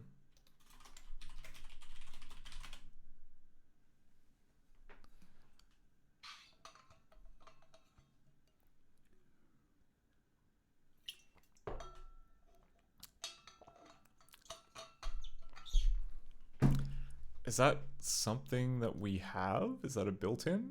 It looks like it's a built-in. Or they're treating it like a built-in.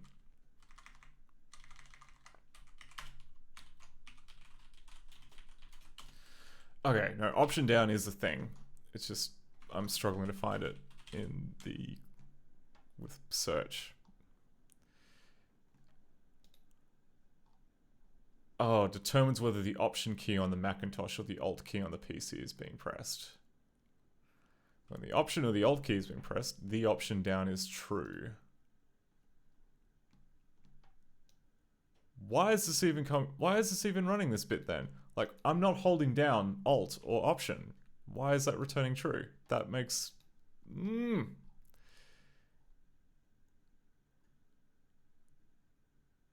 Yeah, like this. What is going on here? Why is it saying that Option... Like, that seems like a big mistake.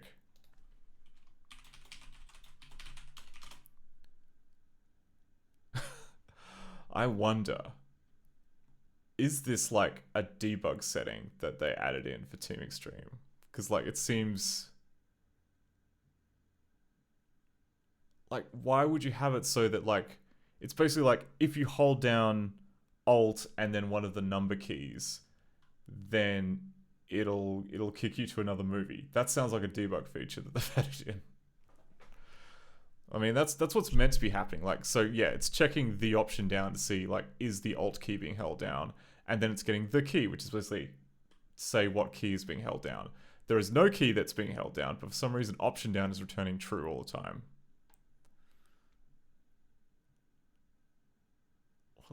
What is going on?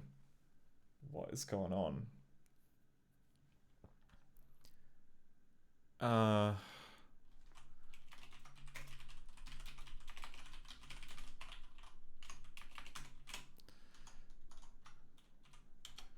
So that's... Oh. And I think that we broke out of the loop because I turned the debugger on, and that apparently made it wait for long enough. But if we go back in here, and then exit...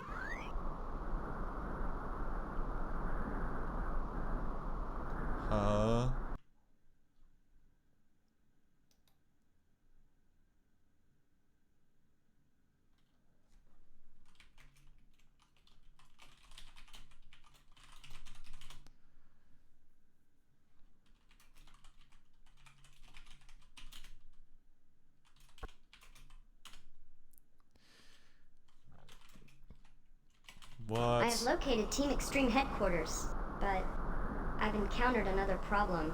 My atmospheric guidance system is burned out. Perhaps if you remove the atmospheric guidance chips from the Stormrunner craft, you can repair the system for me. I would be most appreciative. Oh, another puzzle. Yeah. Medallions. Like, my understanding of what's happening is that, like, weird things happen when you hold down the Alt key. Perfect. Atmospheric guidance system is online. Oh my. Alt just skips parts of the game? Number of tornadoes in the vicinity. We must leave as soon as possible. I will accompany you to Team Xtreme headquarters and serve as your guide. But first, I need to calibrate my nav readings according to the current wind direction. This is becoming simply embarrassing, particularly for an infobot. Particularly for this infobot. I am missing the most important piece necessary for determining wind direction. Can you locate a possible replacement in the vicinity?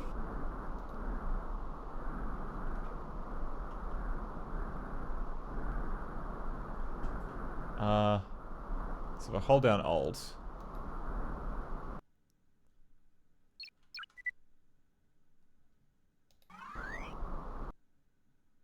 Okay, now we're in the loop.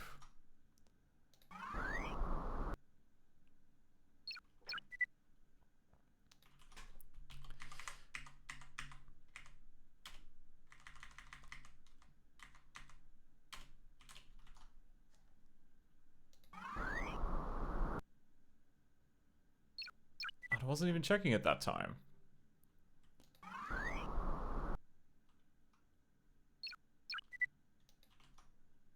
Okay. So maybe I'm barking up the wrong tree there.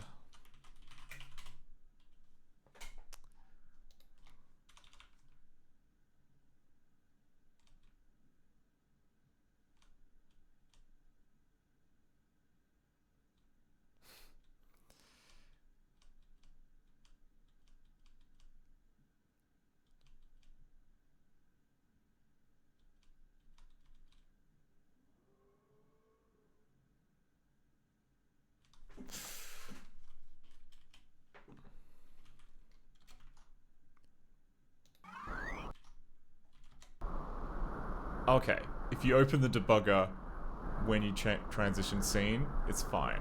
But if you just let it be, then it springs back, which makes me think that it's a race condition involving Windows. Ugh. Yeah, so like so basically that means that like it's a bug that happens when you slow it down, it works. If you let it run at like full speed, something is happening before the other thing has a chance to happen, which is not ideal.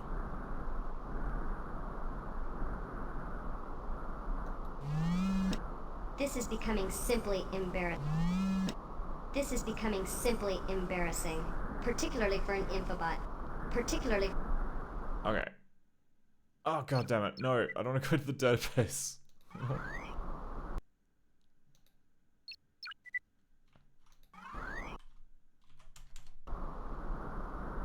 Okay, can I just give you the sock?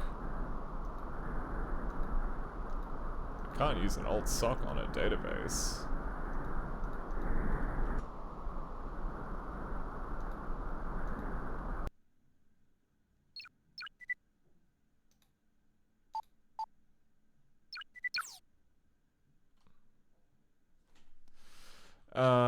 How about... Okay.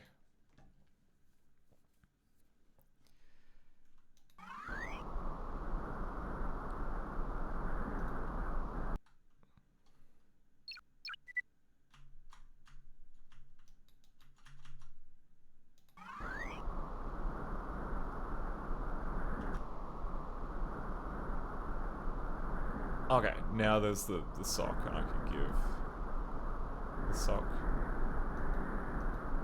I can't put the sock on the little hole. Isn't that what I'm... Oh. My nav readings are solid 5x5. We're ready to go. Alright.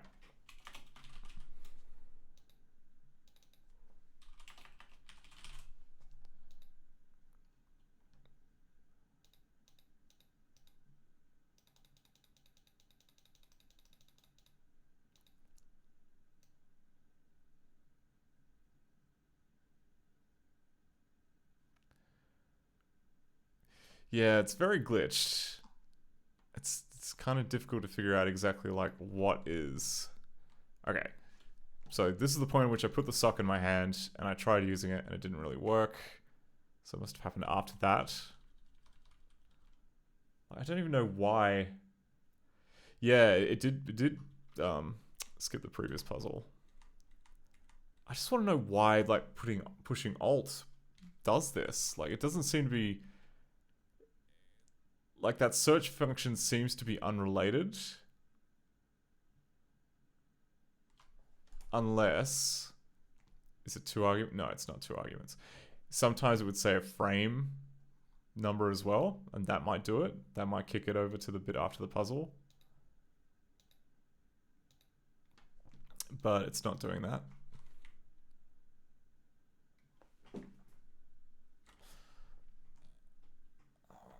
Okay.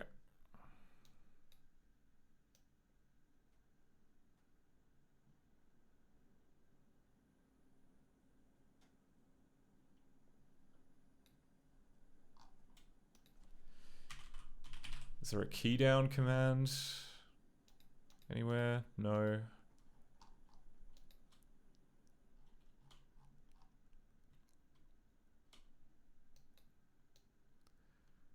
What is going on?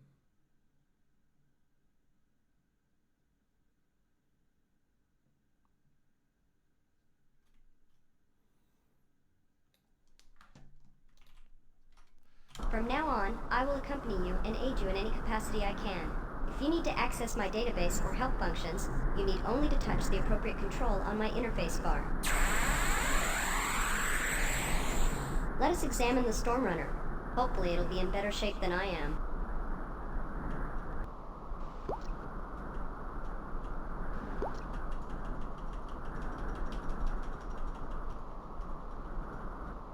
Can't help but notice that when I hit Alt a bunch of times... Each chip is coded... yeah, it just kind of like, it just glitches around to random bits of the movie. Like, what is up with that?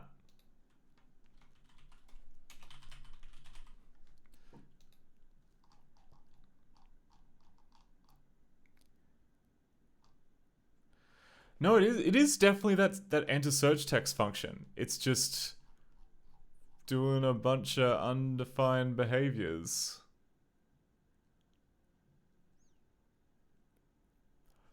Possibly.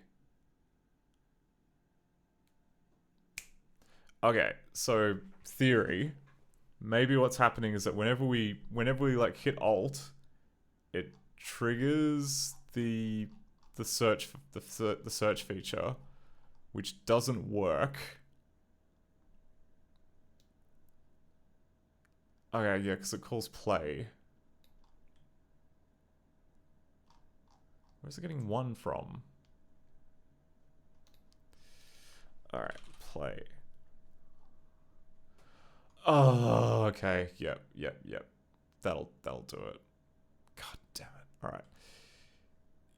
Yeah, alright. So the search function is calling play, movie, path to stuff, and scene, and okay.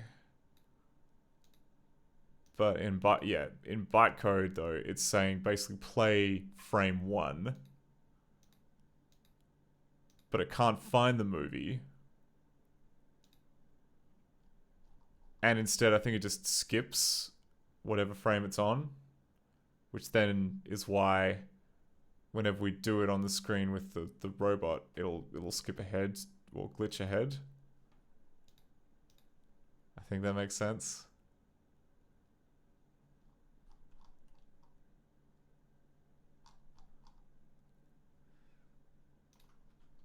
We can confirm this by just having a look at the play function.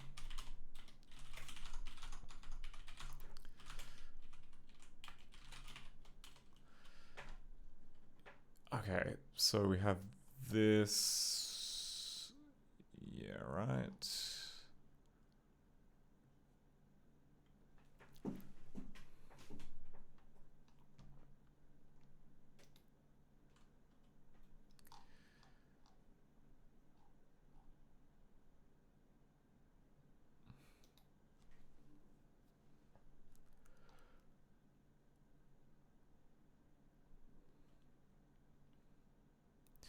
Alright, so yeah, that's fine. It will plow on ahead, even if the movie isn't valid.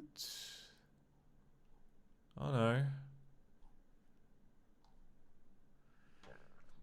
No, it looks like it'll back out if there's no movie.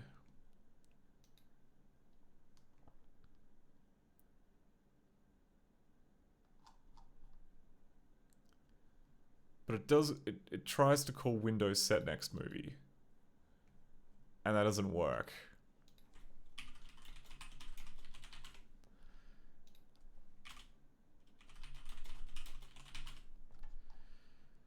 Yeah, right, okay, yep.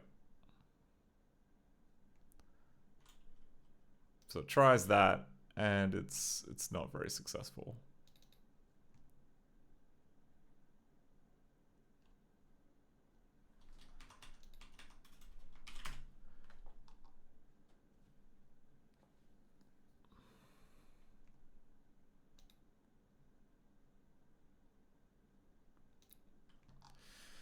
Alright, which then kind of takes us back to here and what the intent of this thing is meant to be.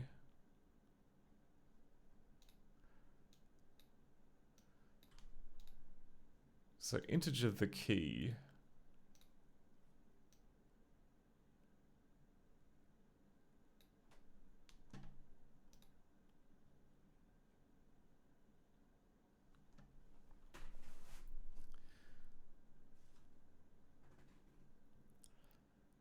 So it should be a number between 0 and 7. Unfortunately, void counts as the number 0, which then means that we get screwed over a little bit. The key.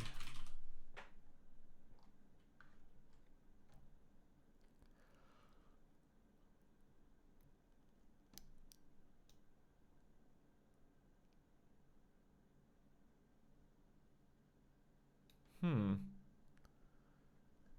I mean, that should be... So I'm not quite sure what's meant to happen there with legit director, so I'm gonna cheat and have a look and see what real director does there.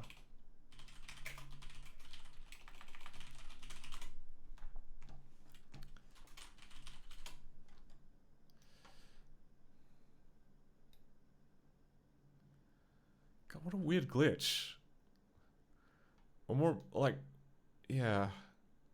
What a strange way to add the search feature to your database. Just something which like will randomly skip your head in the game. Okay, director.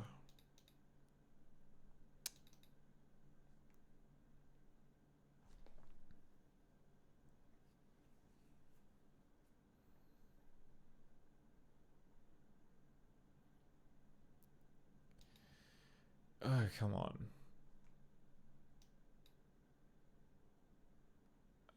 Yep. Wow. My computer is really chugging. Maybe it only seems to be happening when I stream, but like DOSBox should be a lot faster than that. I don't know why it's having a bad time. So put integer A. Alright, put integer. Okay, right. I see. Alright, so the key is a string representing the current whatever key that you push down.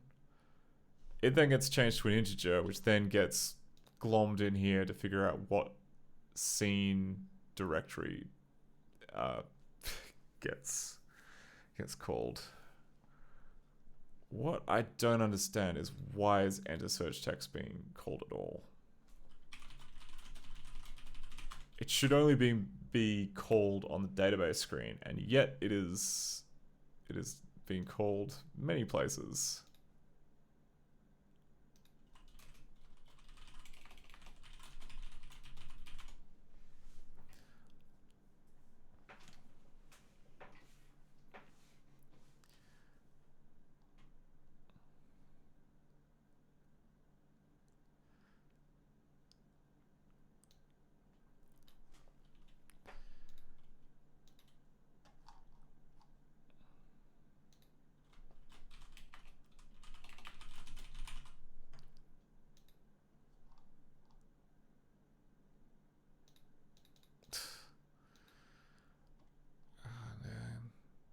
Okay, that's going to call from script number 22.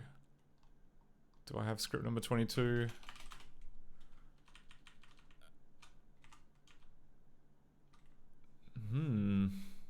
There is no script 22.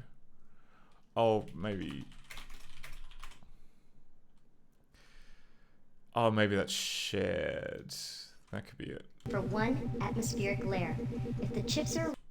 Okay. It's gonna be all too glitchy to play, I think, now. I think it's jumped ahead too many times, but... Let's look at the big list of all the cast members. I want to figure out where 22 is.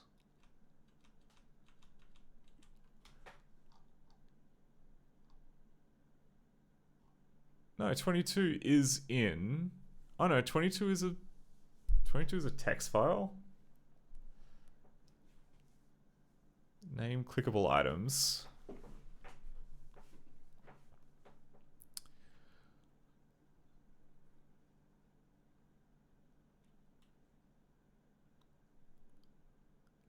Yeah, okay, and this is the...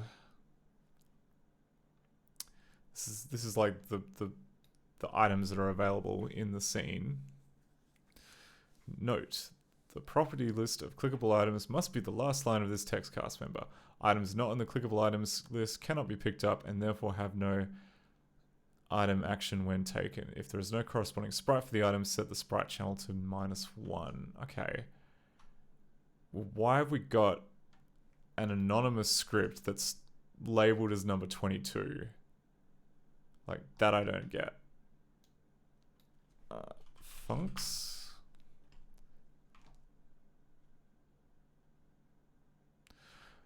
Oh, there's an event script attached to it. Yeah, alright.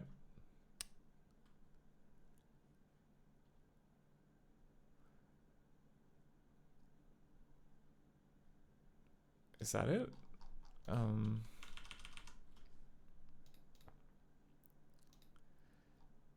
Yeah, it's called from ScummVM event script number 22.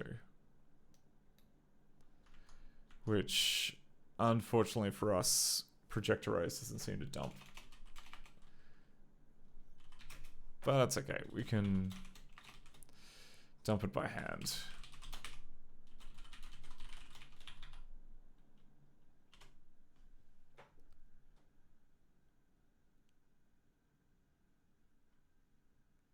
Int push 0, the entity push key 0, call command enter search text 1.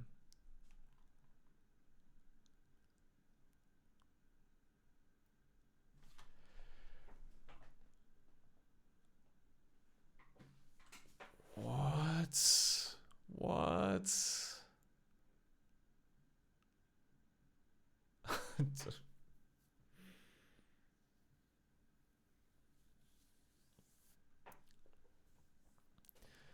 This is okay.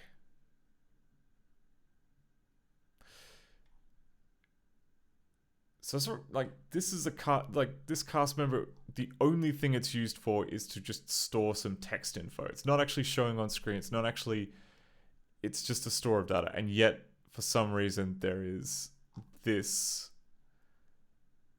event script that's bound to it, which is running all the time and intersects key presses, I think.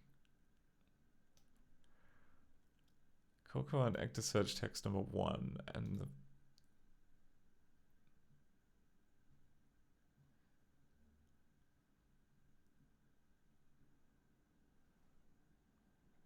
what the hell is this? This makes no sense. Did it just not work in the original, and that's why we're, but because we're trying too much that it just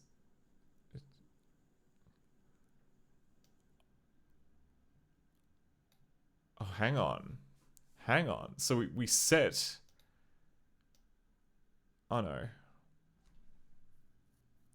no, I'm misreading this, sorry. Okay, so we're pushing whatever the current key is as argument 1 to this.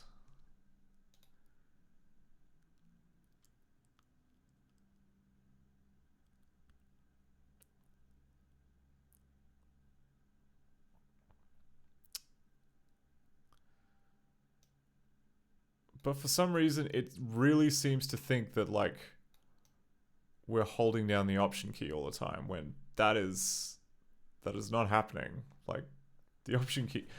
Oh wait, no, that was, oh, no, I take it back. That was just me, like, just ramming on the key a bunch of times.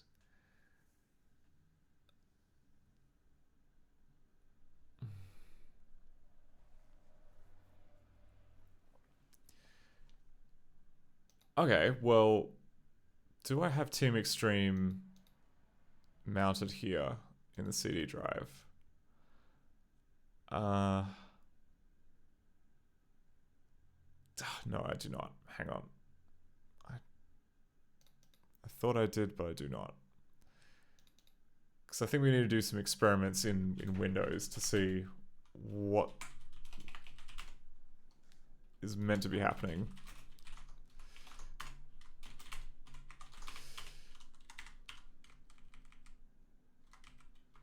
Yeah, alright.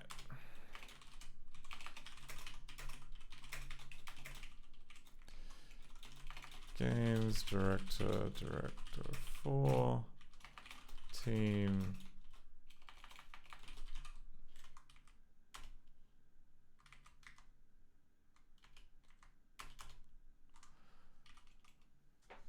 And whatever we called it.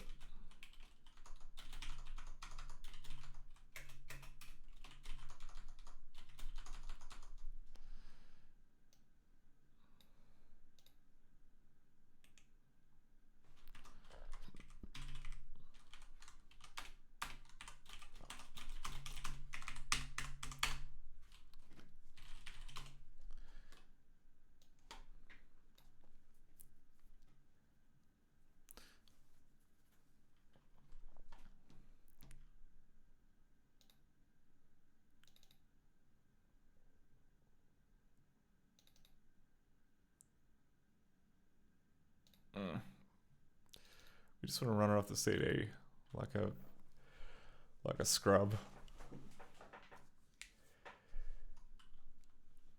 There we go.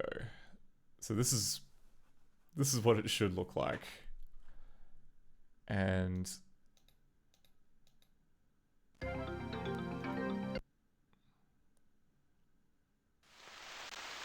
ooh, video screwed up in the real thing.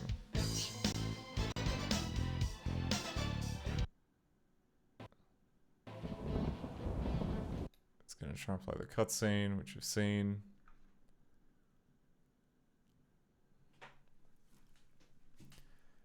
Good lord, yeah, it's just it's real slow. Please, someone, anyone can hear. Please, help. Except for this bit, which is just far too fast. Someone, anyone can hear.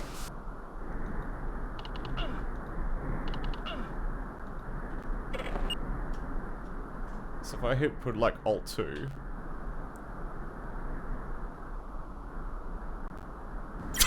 It's a debug thing the dev left here. Oh my god. Please, I know you can do. I recommend you fasten your seatbelt. This could be a bumpy ride. I believe I know who is to blame for this destruction, as well as for Stratus disappearing. Okay. And that could be very bad news indeed. Here we go. Oh, I'm glad I do not have a stomach. Our propane tank has expired, but we are very close to Team Xtreme headquarters. Strange, I am getting no response from headquarters on any frequency. At the very least, Nimbo should be present. It is extremely important that we gain entry to headquarters as soon as possible. Hopefully we will find some clues as to what has happened to the weather, and to the rest of the team.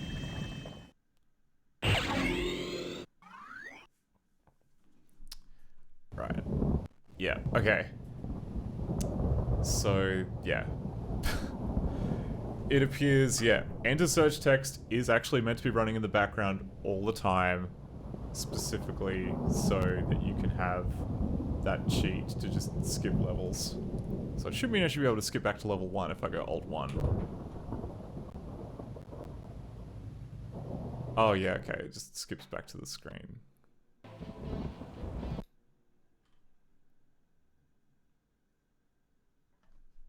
Okay.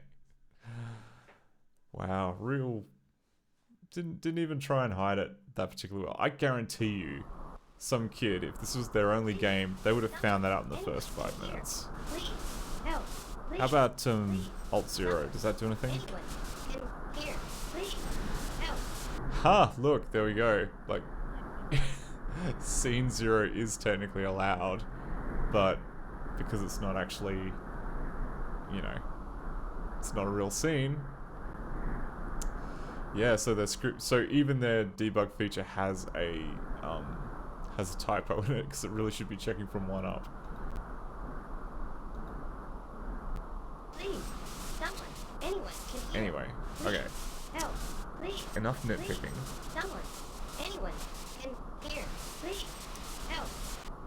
Please, someone, anyone can hear. Please, help. Please, please. Might as well check a few other things out while we're here. Please, someone, anyone can hear. Please, help. Important. Must find a way to power cable off of me. Speech banks shorting. Okay. Damage the systems. Oh, and I did pick up the wires. Okay, I gotta pick up the wires.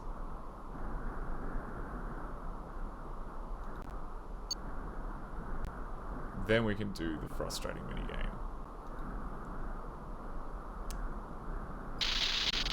Rewire. Help rewire terminals. I will spark terminals in correct order. Oh, it plays like a little siren.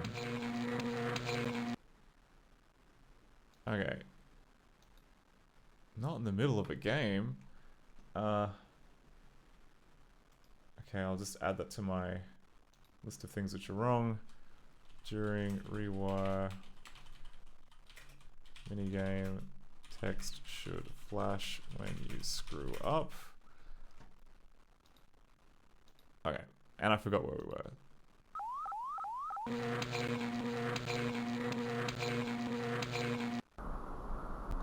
What? Oh, it just booted me out. Okay. 1, 2, 3, 4, 5.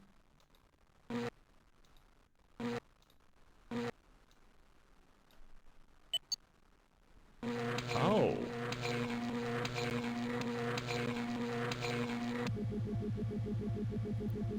Interesting, okay. So the random kind of node placement, that is correct. But it should just, as soon as I stop clicking, it should...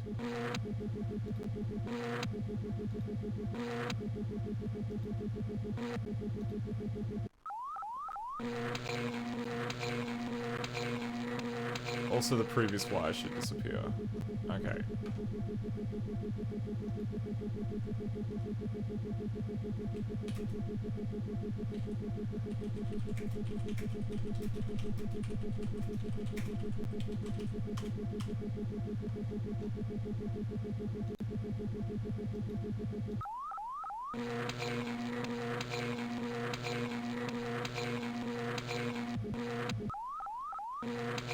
Yeah, okay. So the real game does suffer from the issue where if you click too quickly, then it resets your progress. It's just they shorten the gap to be something really tiny.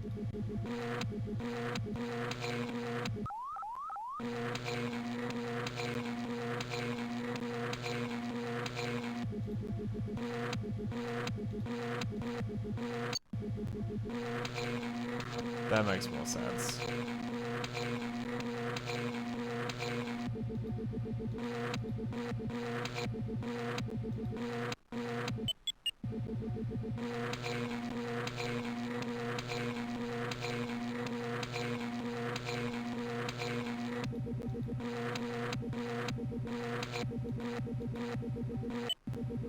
Thank you. Thank you. This is a...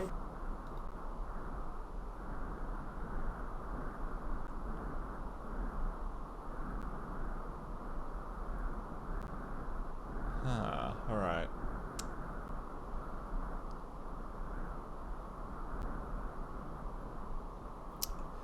Well, that was interesting. Okay, so it feels like the glitch isn't that... Yeah, okay. I get it. So on enter search text, right? It's attached to this global event script, which means it's running all the time. It first checks to see if we've got the option key held down, and if it does, then it tries to like boot us to another movie to kind of, you know, cheat. Otherwise, it then checks to see, are we on the database screen? And like, most of the time we're not going to be on the database screen, at which point then it bails out. So, I understand that. Okay.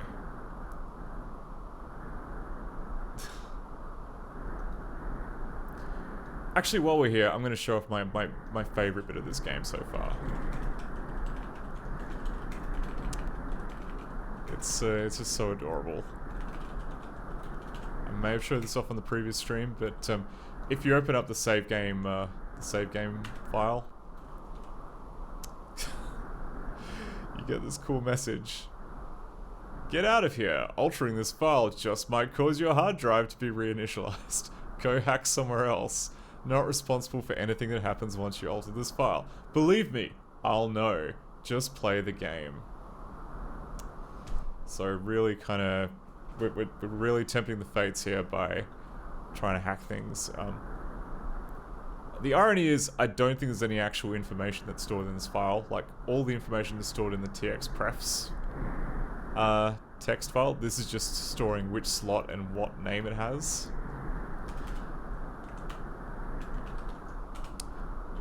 And yeah, like the txpref file, it's just got a whole bunch of stuff you can edit. Like, there's nothing stopping you from going ham on that, except, I guess, maybe the fear of your hard drive getting wiped.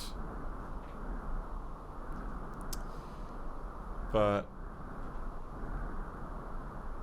yeah, it's adorable. I love it when, I mean, yeah, like in Directed, the only file that's easy to kind of write to is just in plain text. So you have to think of some creative ways to prevent nosy 9-year-olds from learning too much and just going and editing it with Notepad.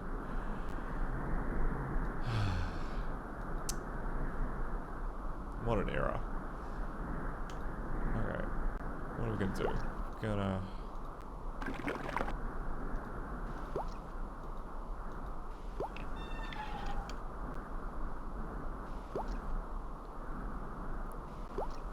Oh, one thing I wanted to try out.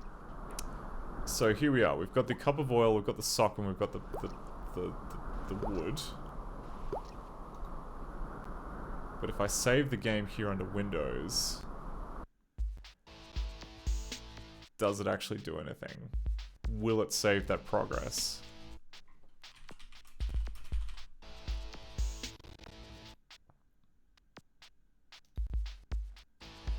The other strange design decision about the first Team Xtreme game is when you save the game, you have to leave. Like, it just quits. No technical reason why. They just decided that the save game screen should also be the quit screen. So to save your progress, you basically have to quit and load Team Xtreme every single time, which is... Oh, wait. Did I open the wrong thing?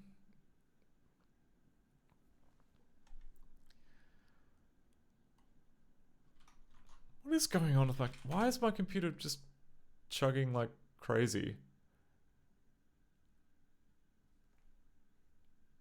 Why is Ghidra running? I thought like, Ghidra should be shut down.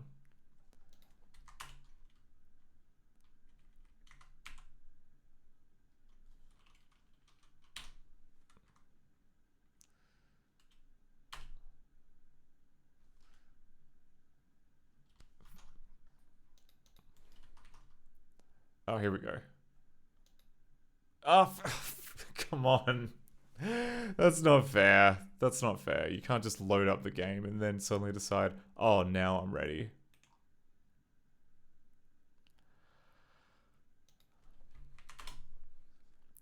For real though, like whenever I stream, it just seems like everything is...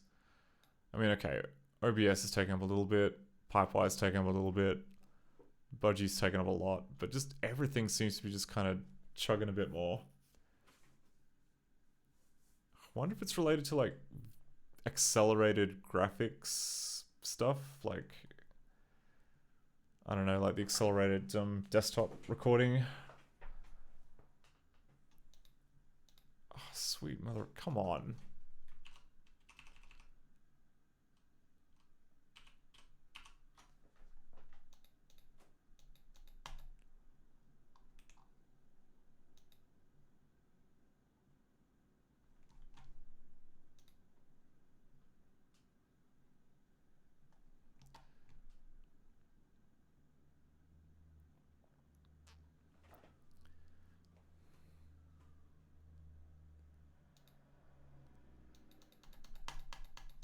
Play game.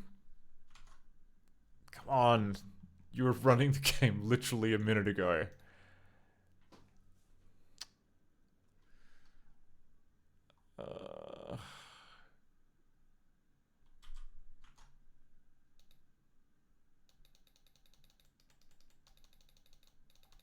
What is it? Oh.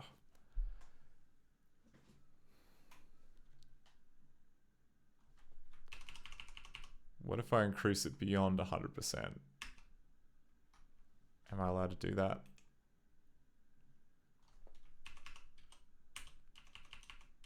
Huh, 105% is the max you can go to in DOSBox staging. Oh, it's chugging, like, it's real chugging. Hang on, okay. Some cost time, we're gonna just open it up again. Maybe the second time around it'll be okay.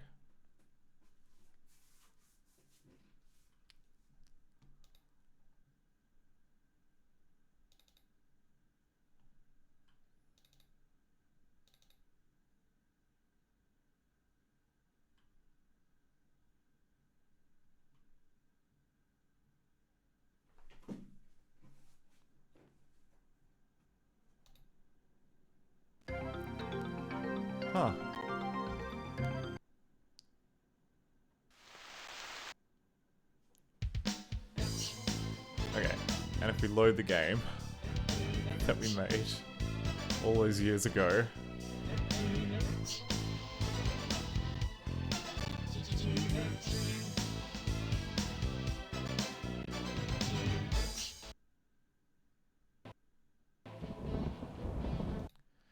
it doesn't. Okay. That's annoying, but it's good in the sense that the code is working properly when it boots us back to the beginning of level 1. Someone, anyone can hear. Please, help. Please, please. Someone, anyone can hear. Please, help. Please, someone, anyone can hear. Please, help. Please, please. Someone, anyone can hear. Please, help. Okay, well, I think we have more information than we did when we were just investigating stuff. Okay, so we know that... So fixed playcast member, we know that Millibar is kind of a bit weird. We know that the random order of the terminal wiring, that is deliberate. Why the terminal puzzle like just takes forever to click on things? That's kind of something that's we should probably have a look into, but we should have a look into that, but at the same time, I just want to kind of get further ahead in Team Xtreme. And the terminal puzzle, while unbelievably frustrating, is completable, which is more than can be said of like the database screen, which for some reason the alt key is getting set all the time, and I don't know why.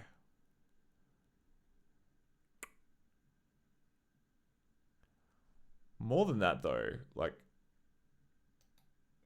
when you push the alt key,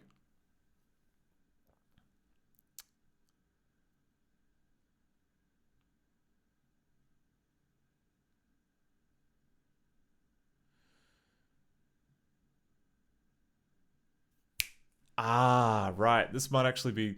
This bit here might be the thing that's screwing us, right?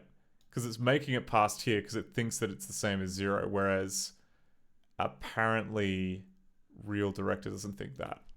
Okay, I think that may be the thing which is doing my head in.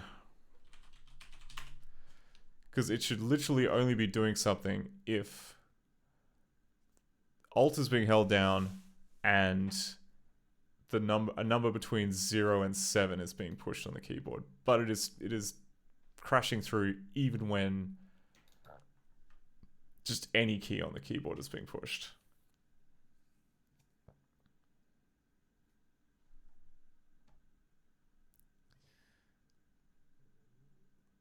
So we'll just do one more sanity test. So if we go integer... Oh, wait. Put integer a less than 0. Okay, so void is technically less than 0. Is it equal to 0? Yes, it's equal to 0 as well. How about greater than 0? No, it is not. But it does count as less than 0. Oh, all right. That's frustrating. A little frustrating, not gonna lie.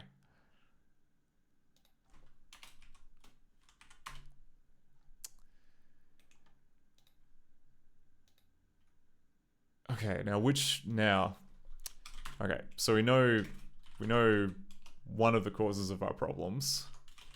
Next question, which layer of sticky tape do we adjust?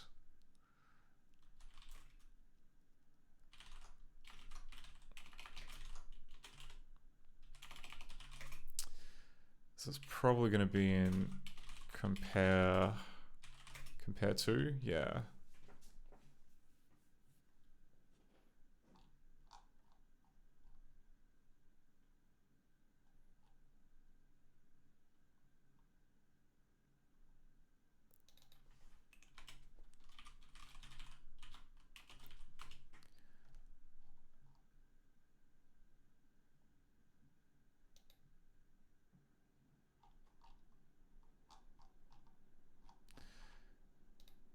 Yeah, okay. So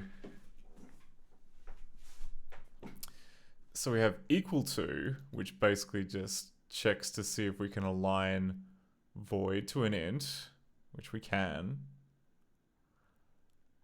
But we need some kind of special case for void.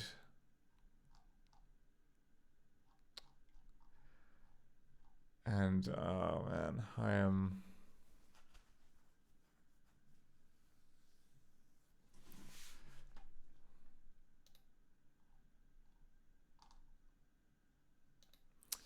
Okay, well, let's do some experiments, shall we? So we'll say set.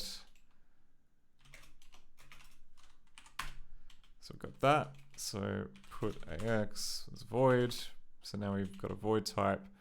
So we've got put AX less than 0, put AX equals 0, put AX greater than 0, put AX less than ass, put AX equals ass, put AX greater than ass. Yeah, okay, so already this is a... How about if it's a string? Will that change anything?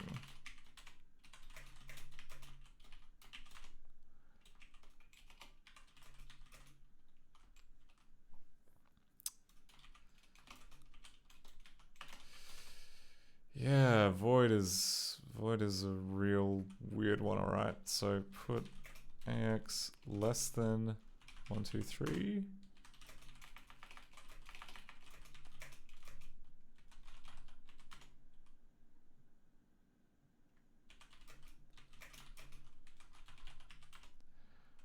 So void is always just considered less than everything.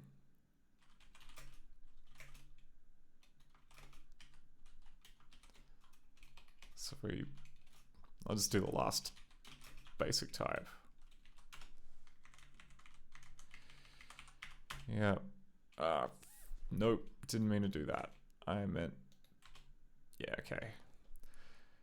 So void is just constantly considered just less than anything.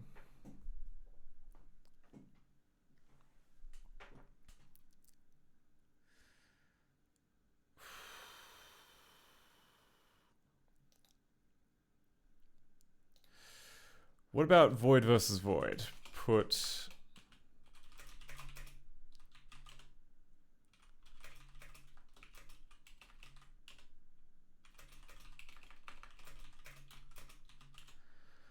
no, just as long as it's a different type.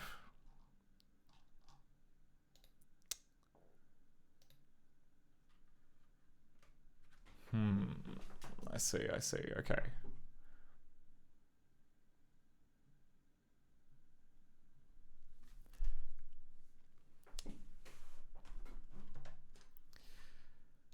And then I guess that would mean that if we do put X less than 0, 0.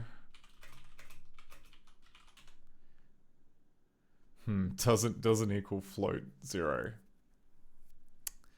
It's only integer 0 that it is equal to.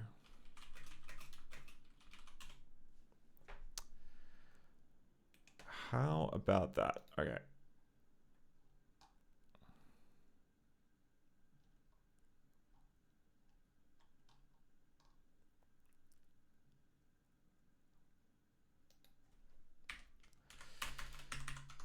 But we should be able to kind of hack in something, I think.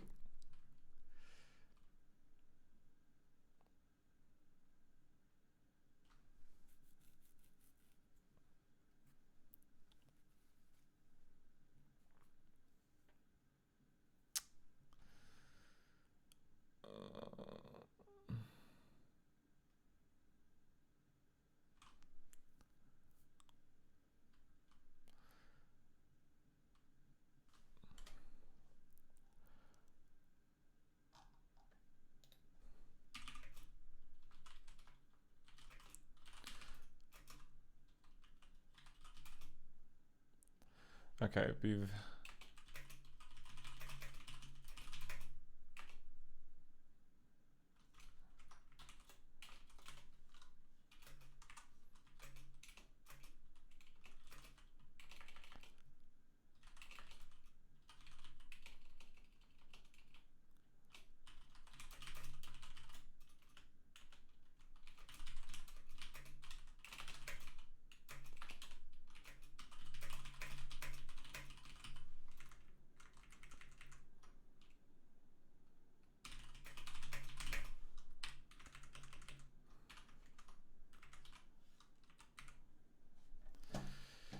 Okay, there's our rules. I don't think we can use the get align type because like what it normally does is it'll try and coerce, like when it does a comparison between two types, it'll try and coerce them between like the nearest type, which kind of makes sense. I don't think we can do that with Void. Void is just kind of too weird. I think we're going to have to put in a big old hacky check for all the different Void types here. So if we go type equals Void and D type equals Void. Okay, compare equal.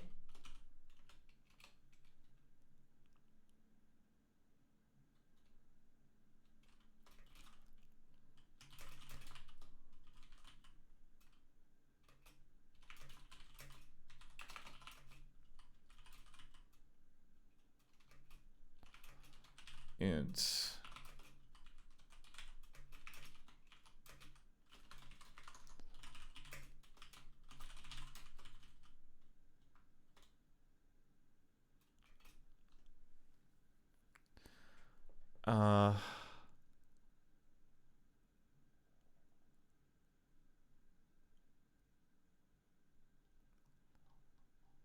Oh my god, oh, we can't do it.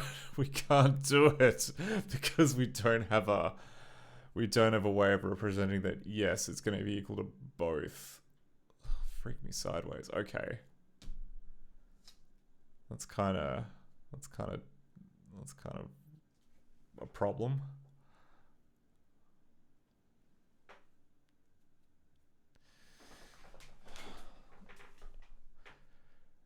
And yet, it is an edge case that we need to support. We need to be able to say that something is both less and equal.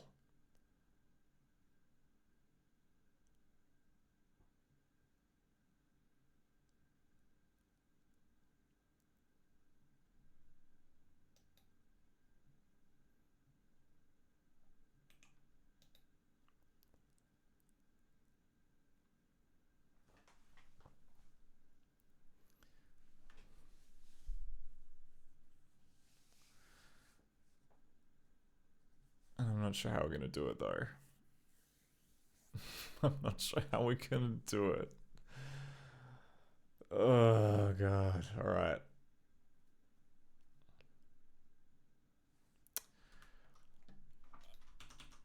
There is a way. I hate it, but there is a way. We could go back to here. We can make this an enum, or we can make this a... Oh, I hate this. But we have to do it this way.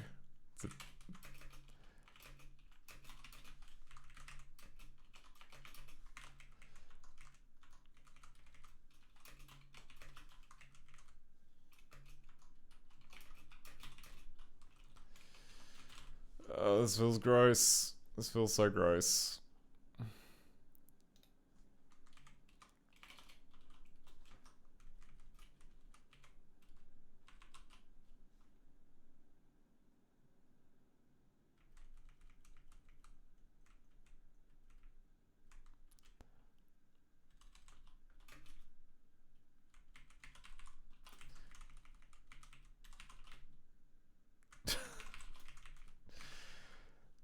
Okay, so I've changed the definition of what logic is now so that so it is possible for things to be both less and equal and greater and also error, hopefully. And then I changed all the check functions to now check to see, it now supports there being one or more of these, which is problematic, but I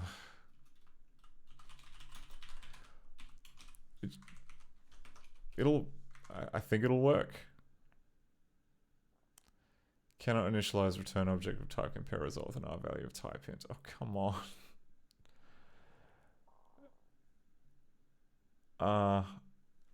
Oh, I guess because we're gonna have to... Yeah, right. So, like, to completely double down on this, this now has to be UNT32. Everyone's favorite. Combine all the crap into one result type. So...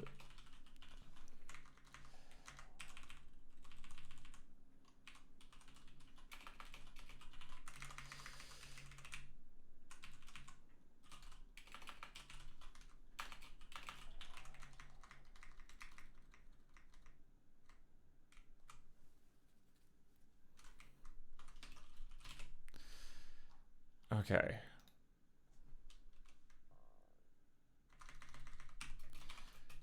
Yes, really.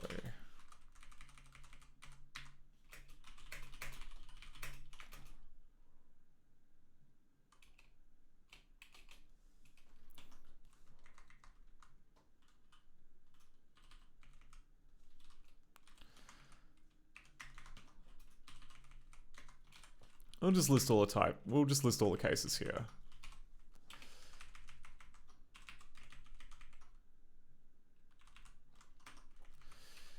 Else if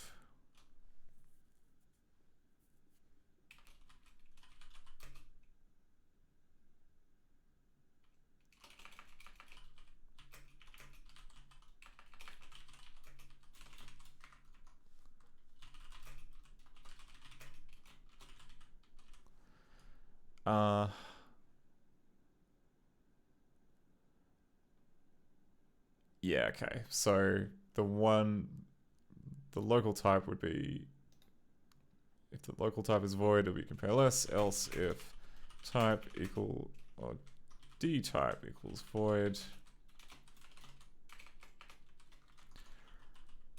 and K compare greater.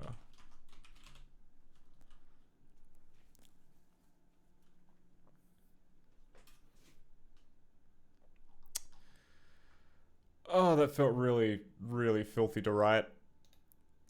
Yeah. It's unpleasant, but let's see. Let's see if that, we got away with that.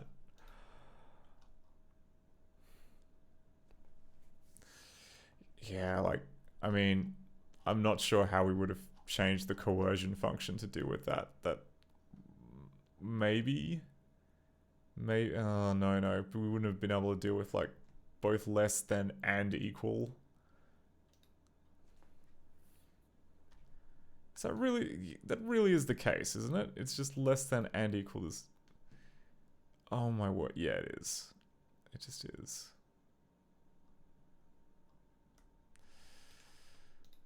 Okay.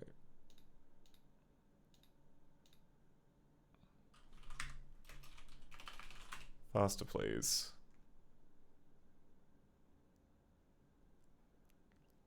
Oh yeah, it's going to have to rebuild every source file because we've just changed what truth is. And truth is kind of used everywhere. Oh. Sometimes sometimes I wish that we just had one director game which doesn't involve ripping out some kind of fundamental constant of the universe just to support one bad typo. Okay.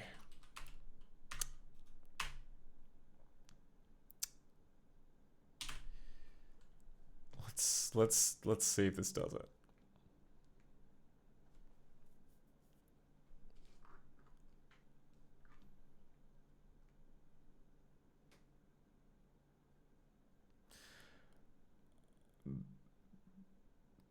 There is a slight risk that this could cause like other massive problems, but I think all the compare to calls we changed, and there are no others, in which case we should be okay.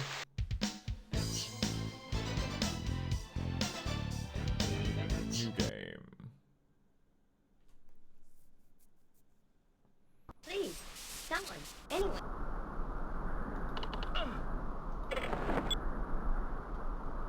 So if I hit Alt, yeah, nothing's happening. Okay. Please, someone, anyone can hear. Just please, help. pick up the wires. Please, someone, anyone can hear. Please, help. Way to move power. Power cable. Off of me. Speech banks. Shorting. Shorting out. Let's just grab the cable a few times to do that.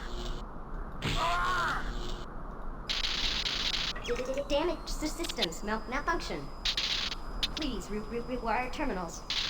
Please, I'm hitting the Alt key and it's not breaking, so I'm liking that. Help rewire terminals.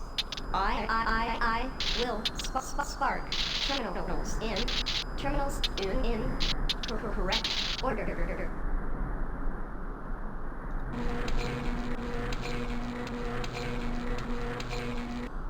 Okay, so we're just gonna do this execrable puzzle again.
Alright, come on.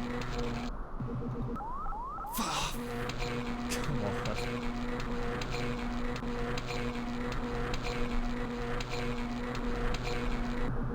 Aren't we having fun?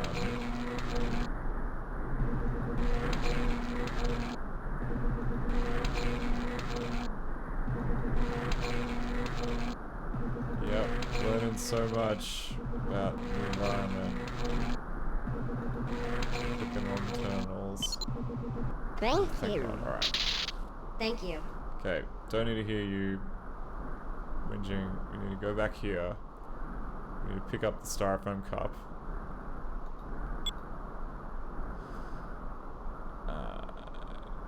Oh, we gotta get some oil.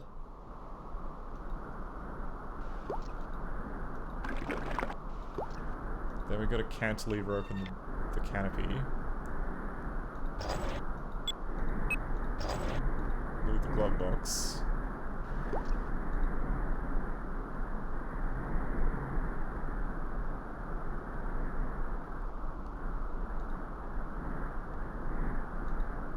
Thank you again. I will now attempt to reinitialize my database functionality. As an infobot for Team Xtreme, my main function is the storage, retrieval, and synthesis. Yep. Heard it all. Okay. So kicking us back here, that's still an issue that we got to figure out what's going on with. We can work around it by opening the debug console when we get back to this screen. Oh,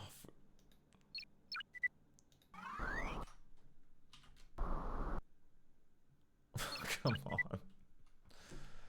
on. Alright.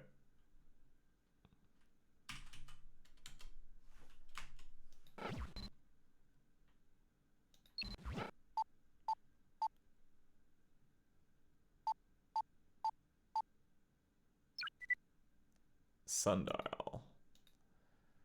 Okay. It looks like it's meant to be showing like either movies or something there, but that isn't happening.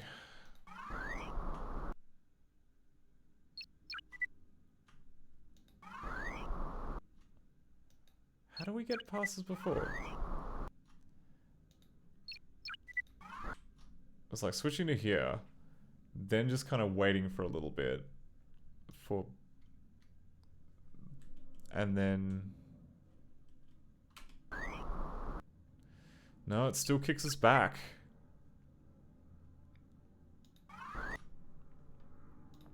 Alright, what I'm going to do, I'm going to clear the terminal output from here.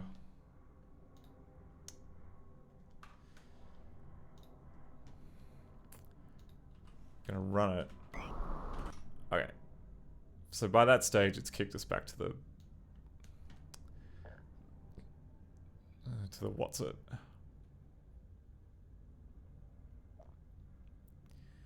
Yeah, okay, so it's like assigning inventory items. Fine. That should be no dramas there.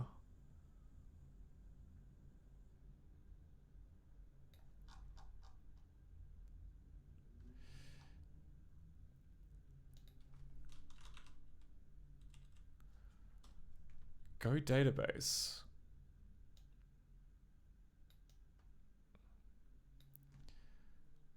So script 199.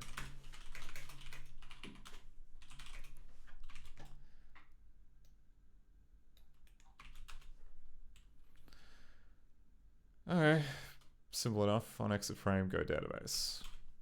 That's like not what we want.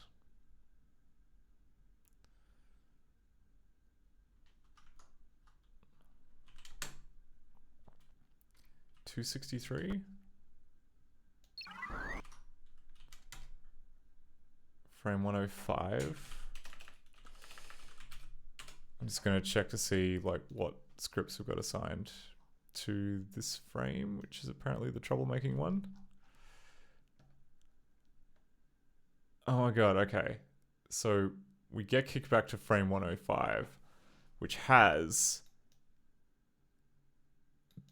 this friggin' thing which kicks us back to the database assigned to it. That is not... I mean, okay. There are two options. One is that this is a mistake, like it got assigned programmatically for reasons.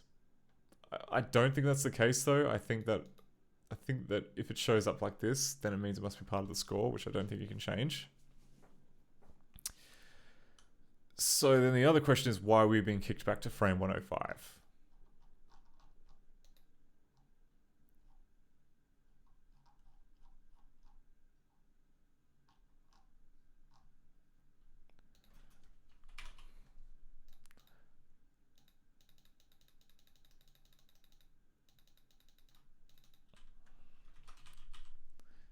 So go to command. Right, okay. Oh, okay. See this? See how it's kind of, it's got frame 105. I think it might have, here's the theory. So in the last moments before it kind of loads up the database, it saves, okay, I want to keep track of what frame we just left because that's going to be the one we need to return to. Except if that frame is also the one responsible for booting you to the database, that doesn't really help. That just makes things happen forever and ever and ever.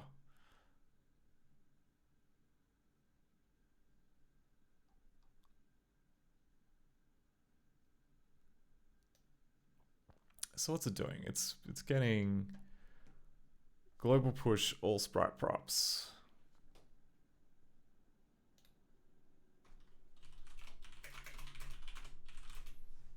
Which I think is this thing.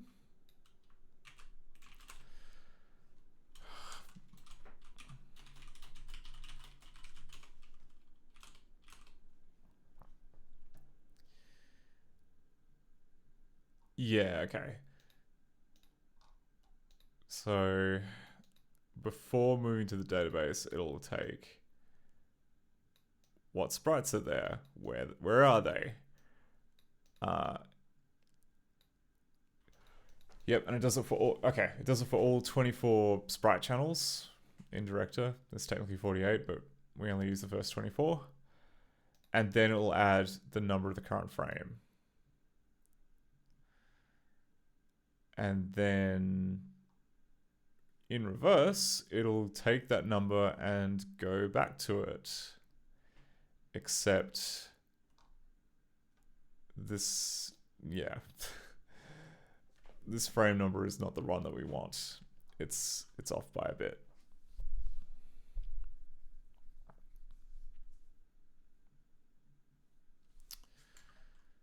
So where is catalog sprites being called?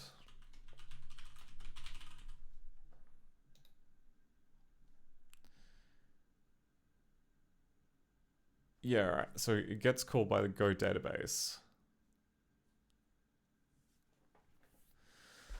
Oh, it's going to be a horrible... Yeah, it's going to be a horrible race condition. It's going to be one of those cases where, like, we're going to the database, but it expects the wrong frame to be there. I think. Oh, yeah, okay.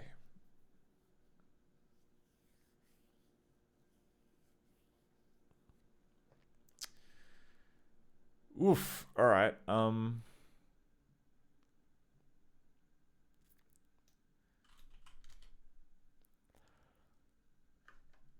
okay. This looks like a real kind of messy race condition. I'm not going to be able to fix that tonight. What I can do is cheat. Okay. Frame 104 is that. Frame 106. Okay, frame 106 seems to be fine. So maybe that... Huh, okay. So frame 106 is the good one. Oh.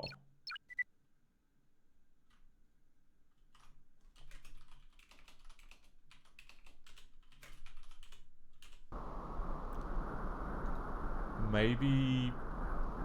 Yeah, maybe the race condition is that it's meant to be like 1 frame extra. Anyway. What are we meant to do now? We have to be with the millibar to get hints.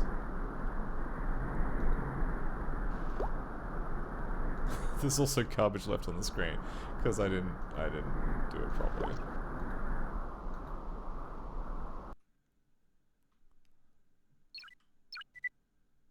But if I exit and then frame 106, there's still garbage on the screen.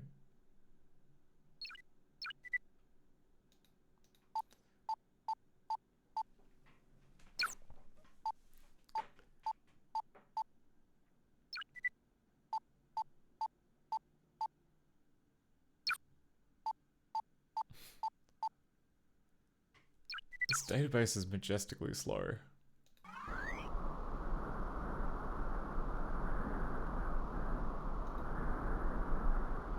Alright. Oh, sure. Okay.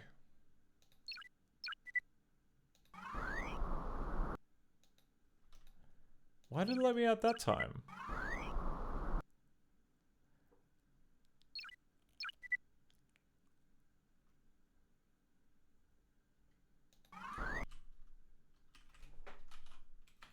So I'll go F106. I want to get a hint. No hints are currently available.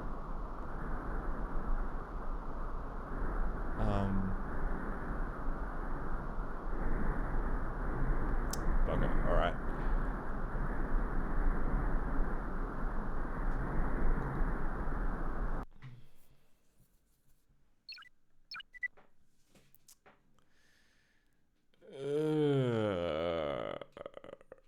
Okay.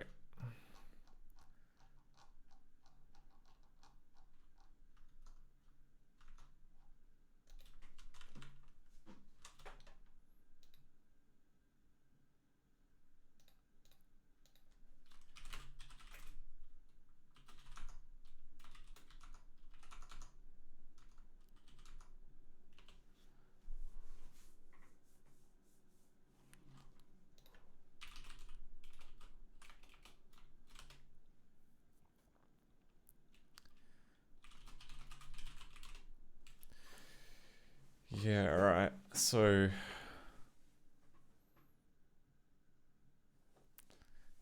does that. Catalogs the sprites.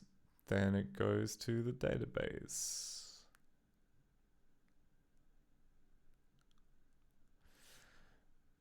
So this looks like a generic hook that should just happen every time you hit the database button, which seems fair. I mean, we can prove that quite easily if we go back into the game, exit out, glitch our way past the screen. Now here we are, just on the map screen. If we hit database, oh, Millibar must be okay, we've glitched the game into thinking that Millibar is broken, but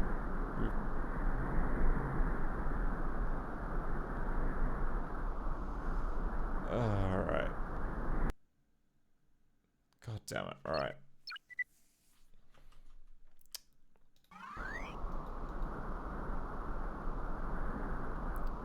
Ooh, and we've also apparently we can also glitch the save screen, which is nice.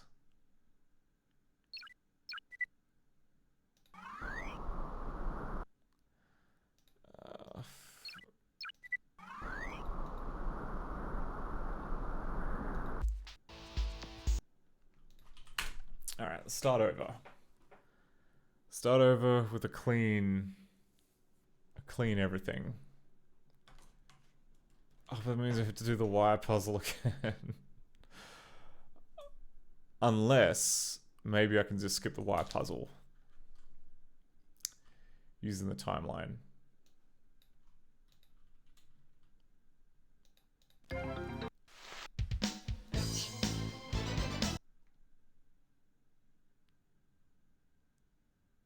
Please, someone, anyone. Okay. Go in, grab the pole, Please, go someone, back, grab anyone, the sock, here. Please, help. paper cup, Please, someone, anyone. grab the bits of wire, Please, help. go over to the stealth jet, grab some oil. Please, someone, anyone can hear. Important. Must find a way to move. How damage the systems malfunction. Okay. Rewire. Help rewire terminals. Oh, I'll help. All right. Okay. 260. I will spark terminals in. Whoa. Okay. That great. That 259.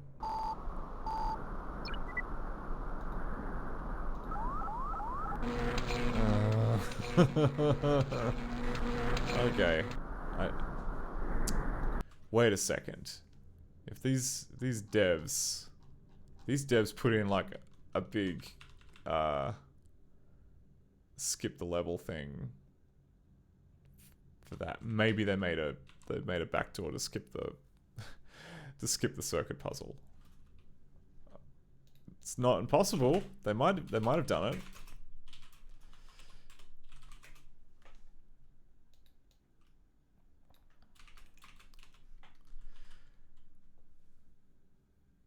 Okay.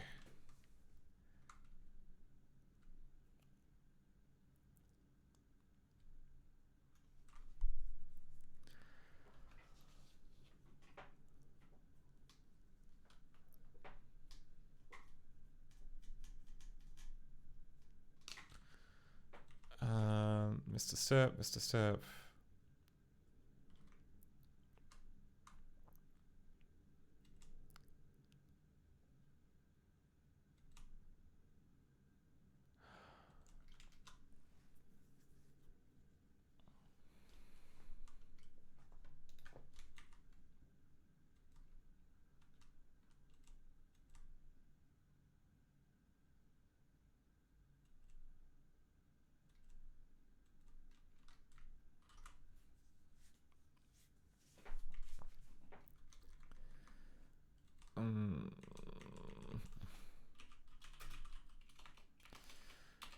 Oh dang it! All right, it doesn't look like they put in a bypass for this.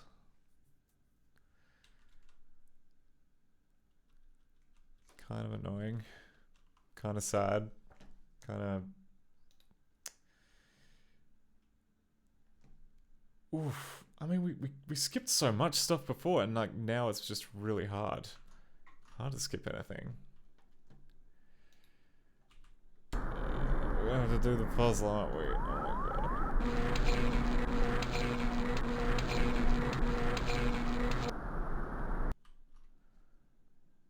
Oh wait.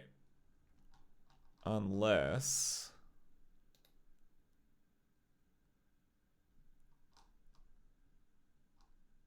Missed a step, return from game click.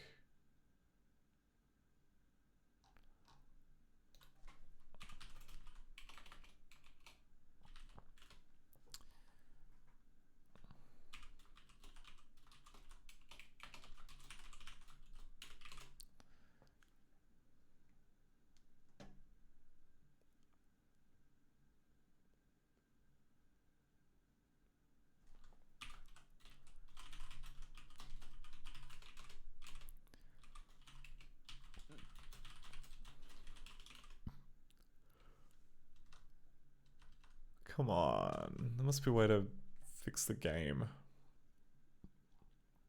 Just to skip it. Sorry, I know this is taking longer, but it is also shorter than clicking all those things. Kill Millie game, return from game click, missed a step.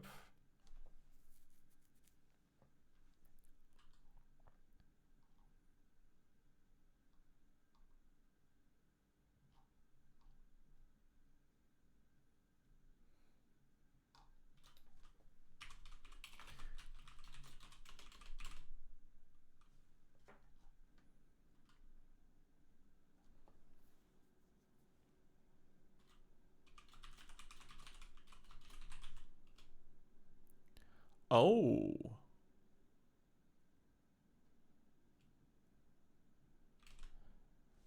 So if where V is greater than 319, okay, so the bottom of the step. Oh yeah, okay, so if you click out of it, then it kills the game.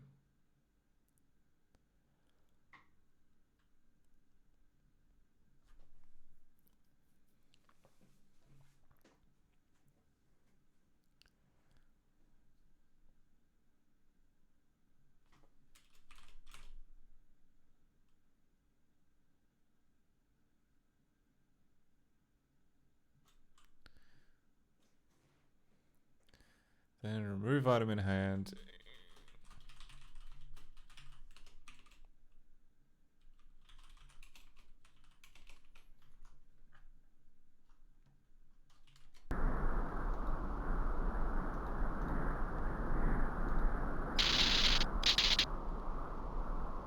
Okay, I see.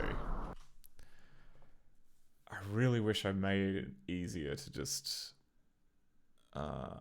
oh, okay, maybe we can... Kill Millie game.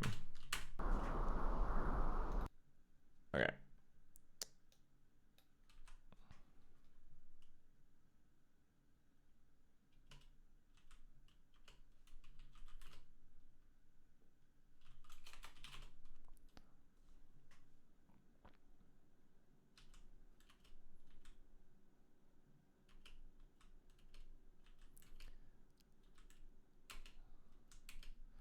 So there's going to be a bit where it checks the circuit highlight increment, and we can just mod that so that it is the correct number.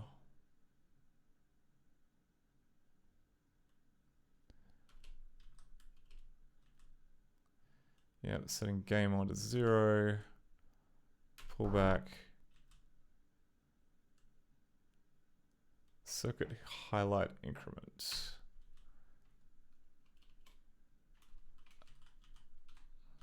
Stack, yeah, okay. So now, if I go back into here, then go up into Directorland.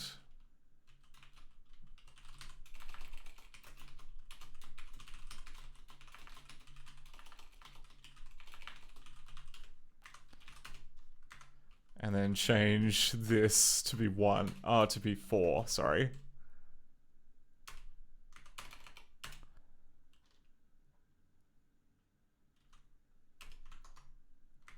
I'm sorry, what's on the stack? Oh, the number 4. Thank you. What's that? We finished the game. Thank you. That appears to be functioning much better now. I am Millibar, the Team Xtreme Infobot, and I'm afraid we are in a great deal of danger. I cannot locate Stratus on any of my scan traces, and my short-term memory banks have been glitched. Sorry. Allow me to access backup information from my database archival. This is unfortunate. My database functionality appears jammed.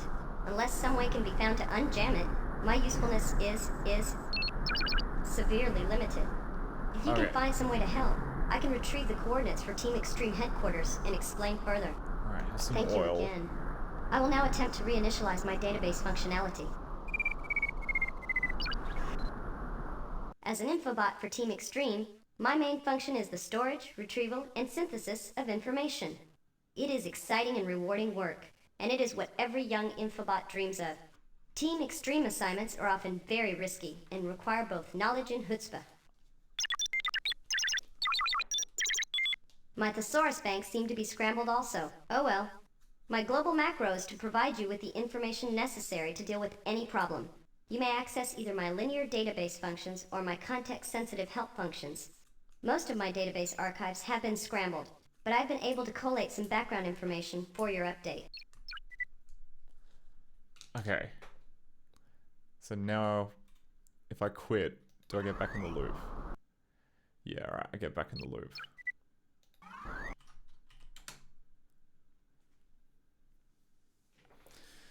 Because it thinks it's 105. Far out. Okay.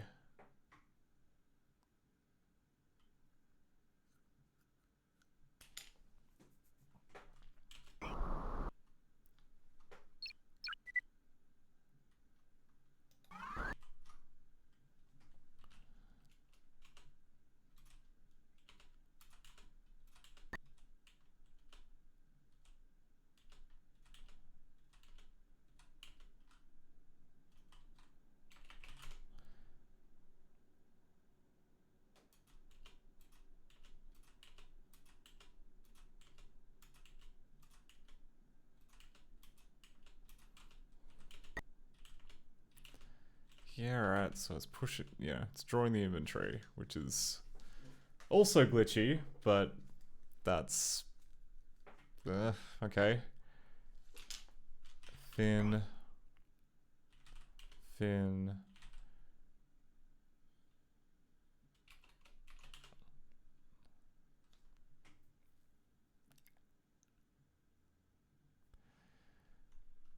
then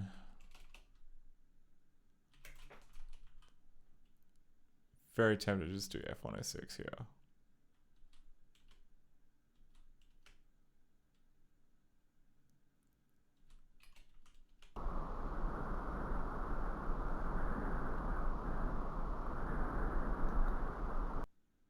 But like clicking Millibar just goes back to the friggin' database.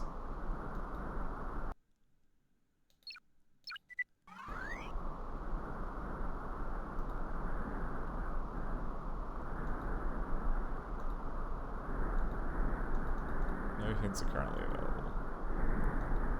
Okay, well, without a hint, what are we meant to be roughly doing? We're meant to be starting up the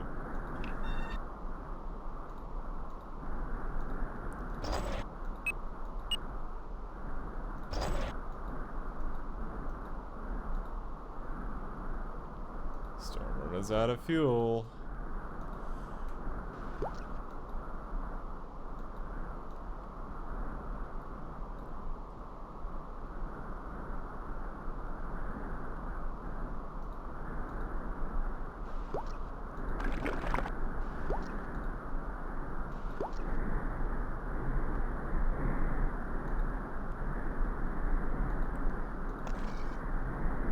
So you loosen the bolts, then you use a wrench.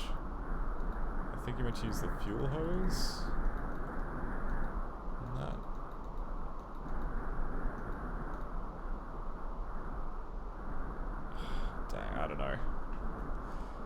I don't know.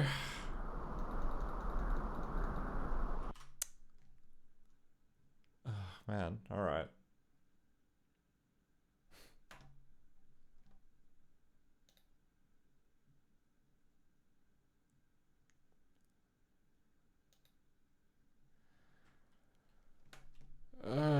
Jeez, alright,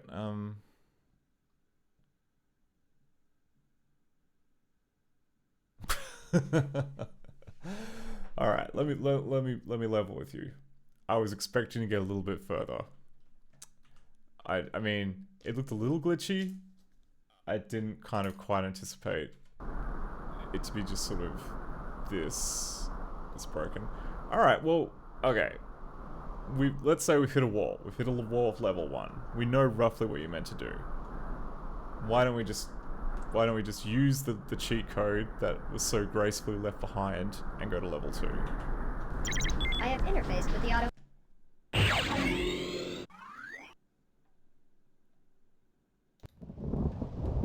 Here we go. Here we are at level 2 after doing a whole bunch of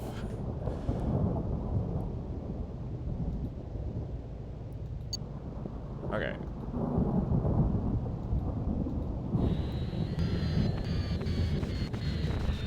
Oop.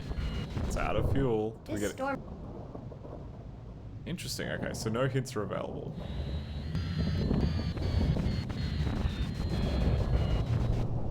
This Storm Runner is completely out of fuel. We should be able to find a fully fueled Storm Runner at Team Xtreme headquarters, though. Okay. This is the site of the Team Xtreme remote observation station. Well, it will be when it's fixed up. Right now, we mainly use it for launching weather balloons. Nice view. Interesting. Okay, what have we got? We've got a hammer. Keeping that. An air compressor for inflating weather balloons. This looks like a sundial, but something is missing. Would that be the dial of the sundial that's missing?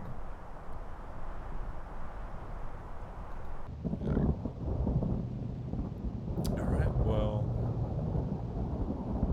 is there anything else around here? Ooh, okay. Okay. A giant albino alligator. Blah. It must be Sid. One of the operatives brought him back from the Everglades as a pet, but he accidentally got flushed down the toilet one day. I wondered where he got to. Firstly, look after your pets. Like, that's... I mean, jeez. Accidentally, sure. Not like you just got bored with it and decided, you know what, it's fine. We've got a way of sorting this out, but also... I would not do that. He looks hungry. I would not do that. He looks hungry. I would not do that. He looks hungry. He appears to have something in his mouth, so I imagine we're gonna have to deal with him in a little bit, but alright, so that's what's over there.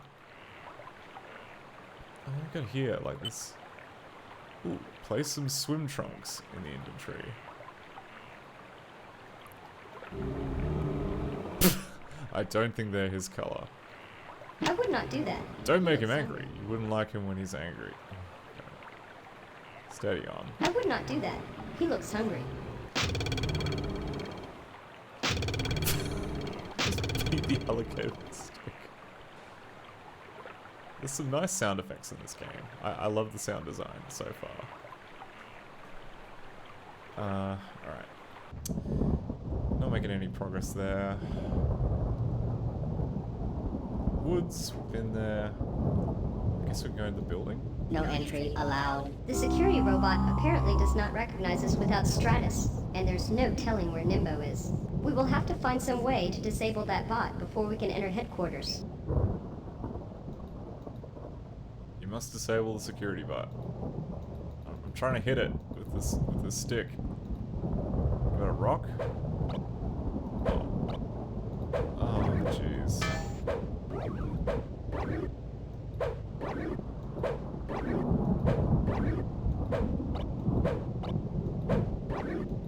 Oh my god, come on.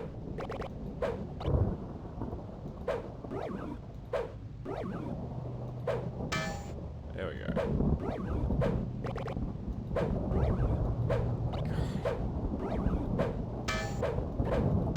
Yep, what a fun puzzle.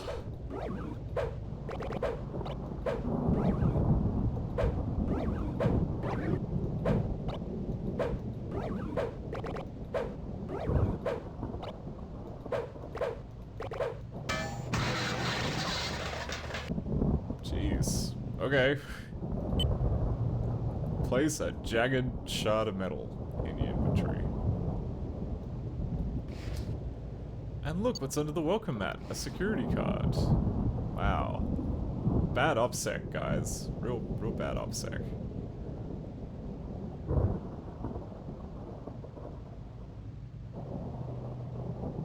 This is for 9-year... Oh my god. Okay. To open tumbler number 1, convert 136 degrees Fahrenheit to Celsius. Well, better just put the game down so I can go find my copy of, like, Spencer's Almanac or whatever. Okay. So I'm gonna do what every 9-year-old child would have done at this particular juncture and use the search engine to calculate it for me.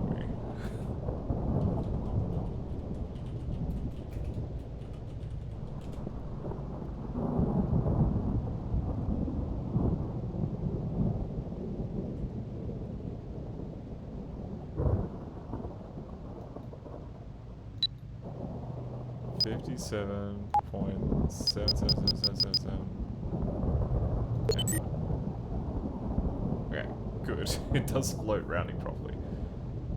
Convert. Oh, we're meant to use the database to get the conversion, but I'm not opening the database page. Oh, maybe I will. Maybe if I open the database page. Can I open the database page?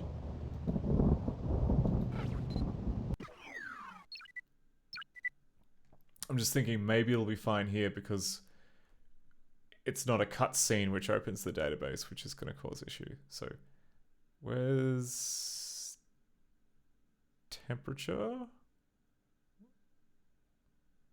Forecasting? Oh no, temperature's there.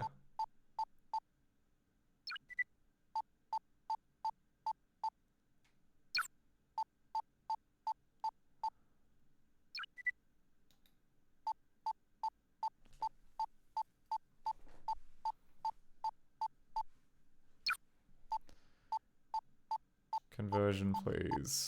Oh my god, this is so slow.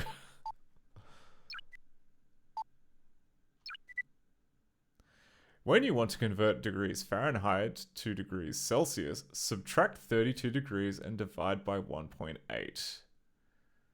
Okay, good.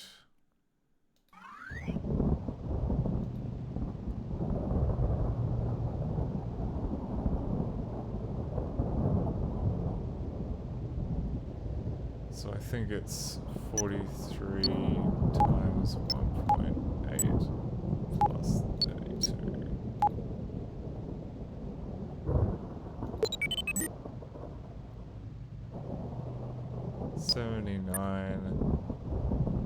Divided by, I don't know, 79 minus 32 divided by 1.8.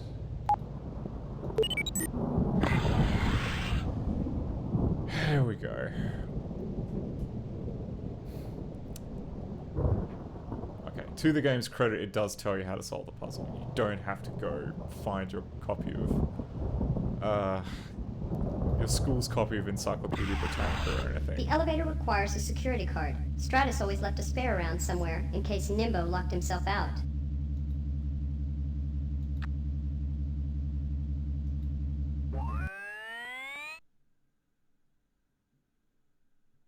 Headquarters appears deserted, but my scan traces are detecting a potential life form in the hangar.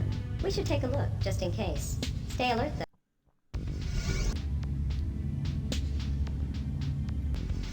Okay,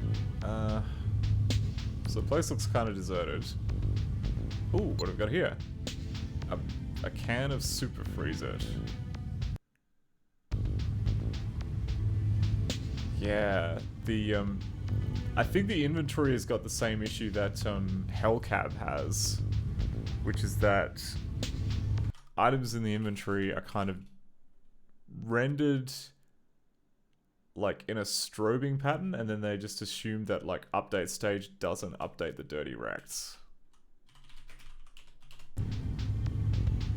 Yeah, see? So there's only one... like, you can see this, the strobing happen down here when I move into here. Like, it draws them all once, and then it just kind of calls update stage, and expects them to just hang around, which... I mean, yeah.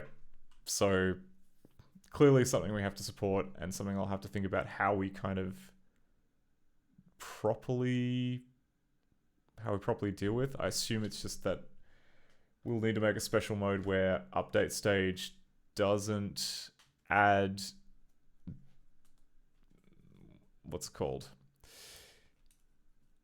You want to add more dirty rectangles so that you can see, I guess, like additional sprites that you move around, but you don't want to clear the old one, which we currently do, because that seems like it would be the... I mean, you've got like 24 channels. Why won't you just not draw a different inventory item per channel? This is something I do not understand. 48 channels, sorry, not 24. What am I saying? My God. All right. Anyway, but hey, you know, this director. Draw none. Draw off. The hangar door is locked.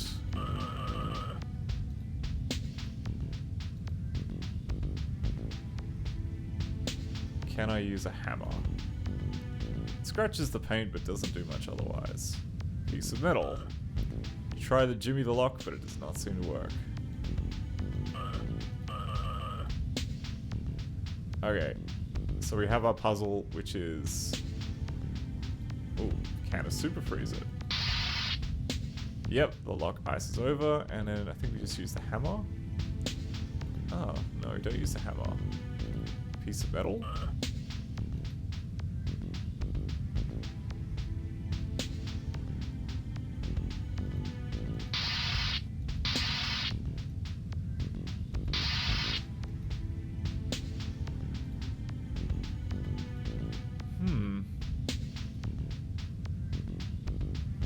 Hint, please. Oh, come on. No hints. If you can gain main computer access level Kappa, I can download updated navigational coordinates and a full weather database that will prove invaluable if we are to correct this anomalous weather. Alright, Millibar uplink will be initiated by correctly answering 10 trivia questions. What is a front? Boundary between two different air masses, boundary between clouds and clear skies, boundary between rainy areas and dry areas, boundary between ice storms and snowstorms. I'm pretty sure that it is between two different air masses. Oh, okay. What is weather? Disturbance in the Earth's rotation, the changing condition of Earth's atmosphere, the relationship between Sun and Earth, and an electrical outburst in the stratosphere. It's gonna be B. What is the jet stream? Fast moving river of air, fast moving ocean current, fast moving flash flood, flash warm front. Oh, the other thing is, I'm pretty sure that the game is very lenient with just guessing. So like if I pick like the wrong answer,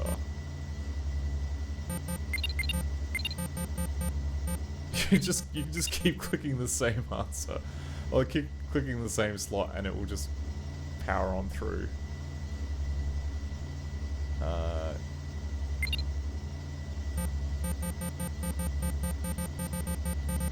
Come on, one of you has got to be the answer to question 10.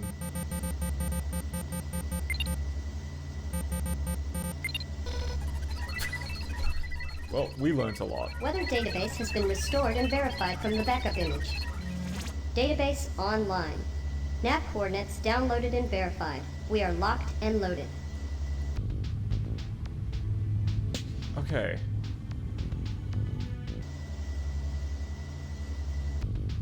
Well, we got some weather coordinates, but I think in order to kind of leave, we need to use the hangar, which we can't get into the hangar yet. Can we get to the hangar? Yes, we can. Pick up, just loot some more stuff. So, vial of why is there a vial of mercury in the rec room? Who's drinking mercury? All the candy is a quarter. What a deal. Except I have no money. You can't use a piece of metal on the candy machine. How about a hammer? Nice try, but the window is plexiglass and won't break, you communist. Can't use the swim trunks. Super freeze it. How about mercury? Can I just dump no, I can't dump mercury on the candy machine.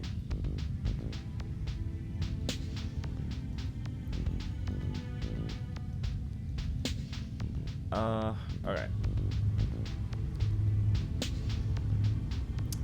Oh my word. Okay, I think I know. This is such a goofy. Oh wait, no. This is such a goofy puzzle. This is true. Is it that you have to take the mercury, pour it into the lock? How about if I super freeze the lock and then dunk mercury on it? Pen? Can't use a pen.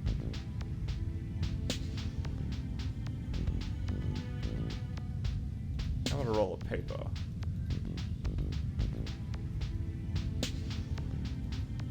Oh, I hope it's... Oh.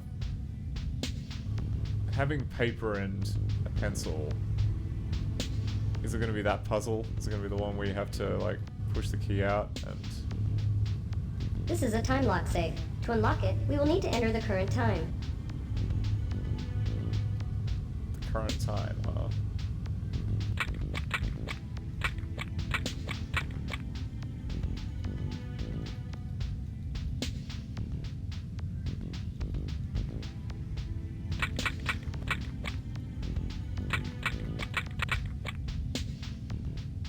Where is it getting the time from?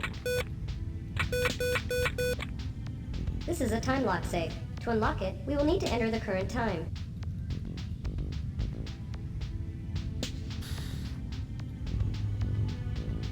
Don't know where it's getting the time from, but it's not the same as the system time.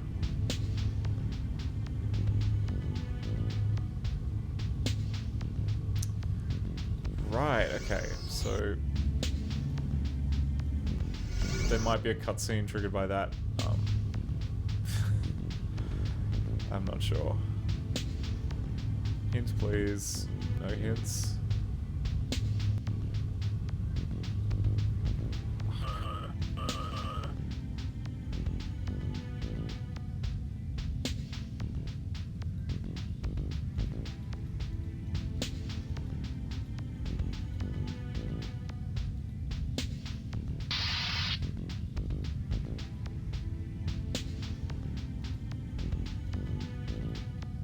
Super freeze it seems like the start of a good idea. Maybe we just need to get into the damn safe. Is there a clock?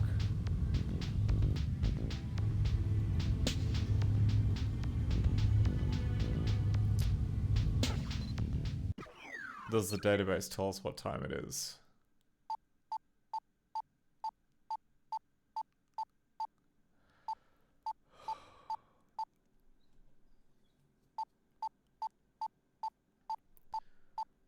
God, why are we scrolling all the way down to hurricanes? No, don't want that.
What does this puzzle want? What does this puzzle want?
Oh, wait. Yeah. Okay. Sorry, I'm just having a look at the script. The massive amounts of scroll back in the terminal to see if there's any kind of scintilla of a clue. Oh yeah, we could just do brute force. F505. Hey! Wonder if we're meant to do that. Is that a single... Is that a quarter?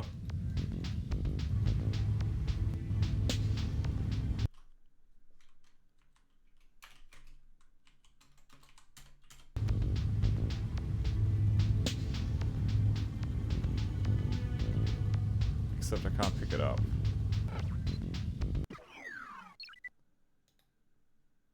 What if I just visit the database and quit again?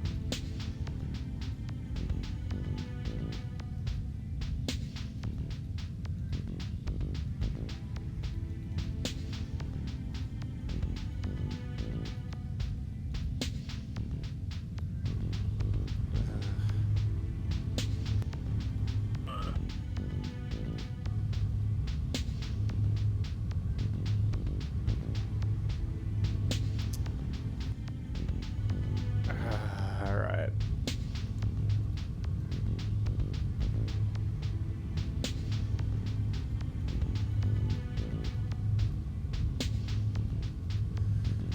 Well, on that depressing note, we can't smash the candy machine with a hammer. Therefore, we guess just starve to death here in the rec room of the beautiful Team Xtreme headquarters. Alright, we're approaching time, so I think might have to kind of like wave the white flag of defeat on this. We made a little bit of progress. We figured out what was going on with, well, we added a bunch of sound effects. We found a delightful new edge case, which has just absolutely turned the notion of equality on its head. The idea that void can be both less than and equal to something. And we've also kind of like run into a cheat code left by the developers, which turns out to be, I don't know.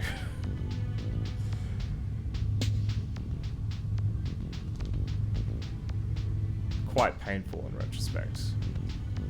Yeah, but obviously, yeah, the biggest kind of roadblock that we've got at the moment is that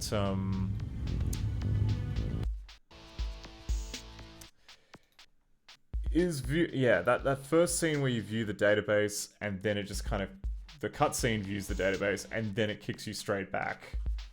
Like, I'm gonna probably have to like dissect the scripts around that a little bit. I'm assuming there's some kind of inhibitor there where it's not meant to kind of record where you're coming from, or either it does and maybe gets overwritten straight afterwards.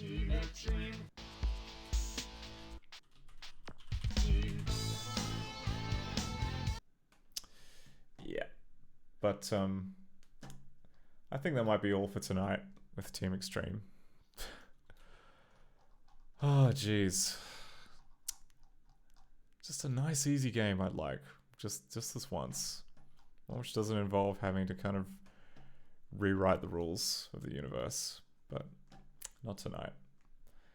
Anyway, I will go away knowing what I know, fix a bunch more things, and hopefully we will get further next time, because that is really all we can hope for at the end of the day. Okay, who's on? Okay. Alright, King of Time is on doing a different sort of puzzle. He's doing some crosswords. So, you know what? Go visit King of Time. So that should be kicking off in a sec. But no, thank you again for joining, and I'll see you next time. Bye everybody.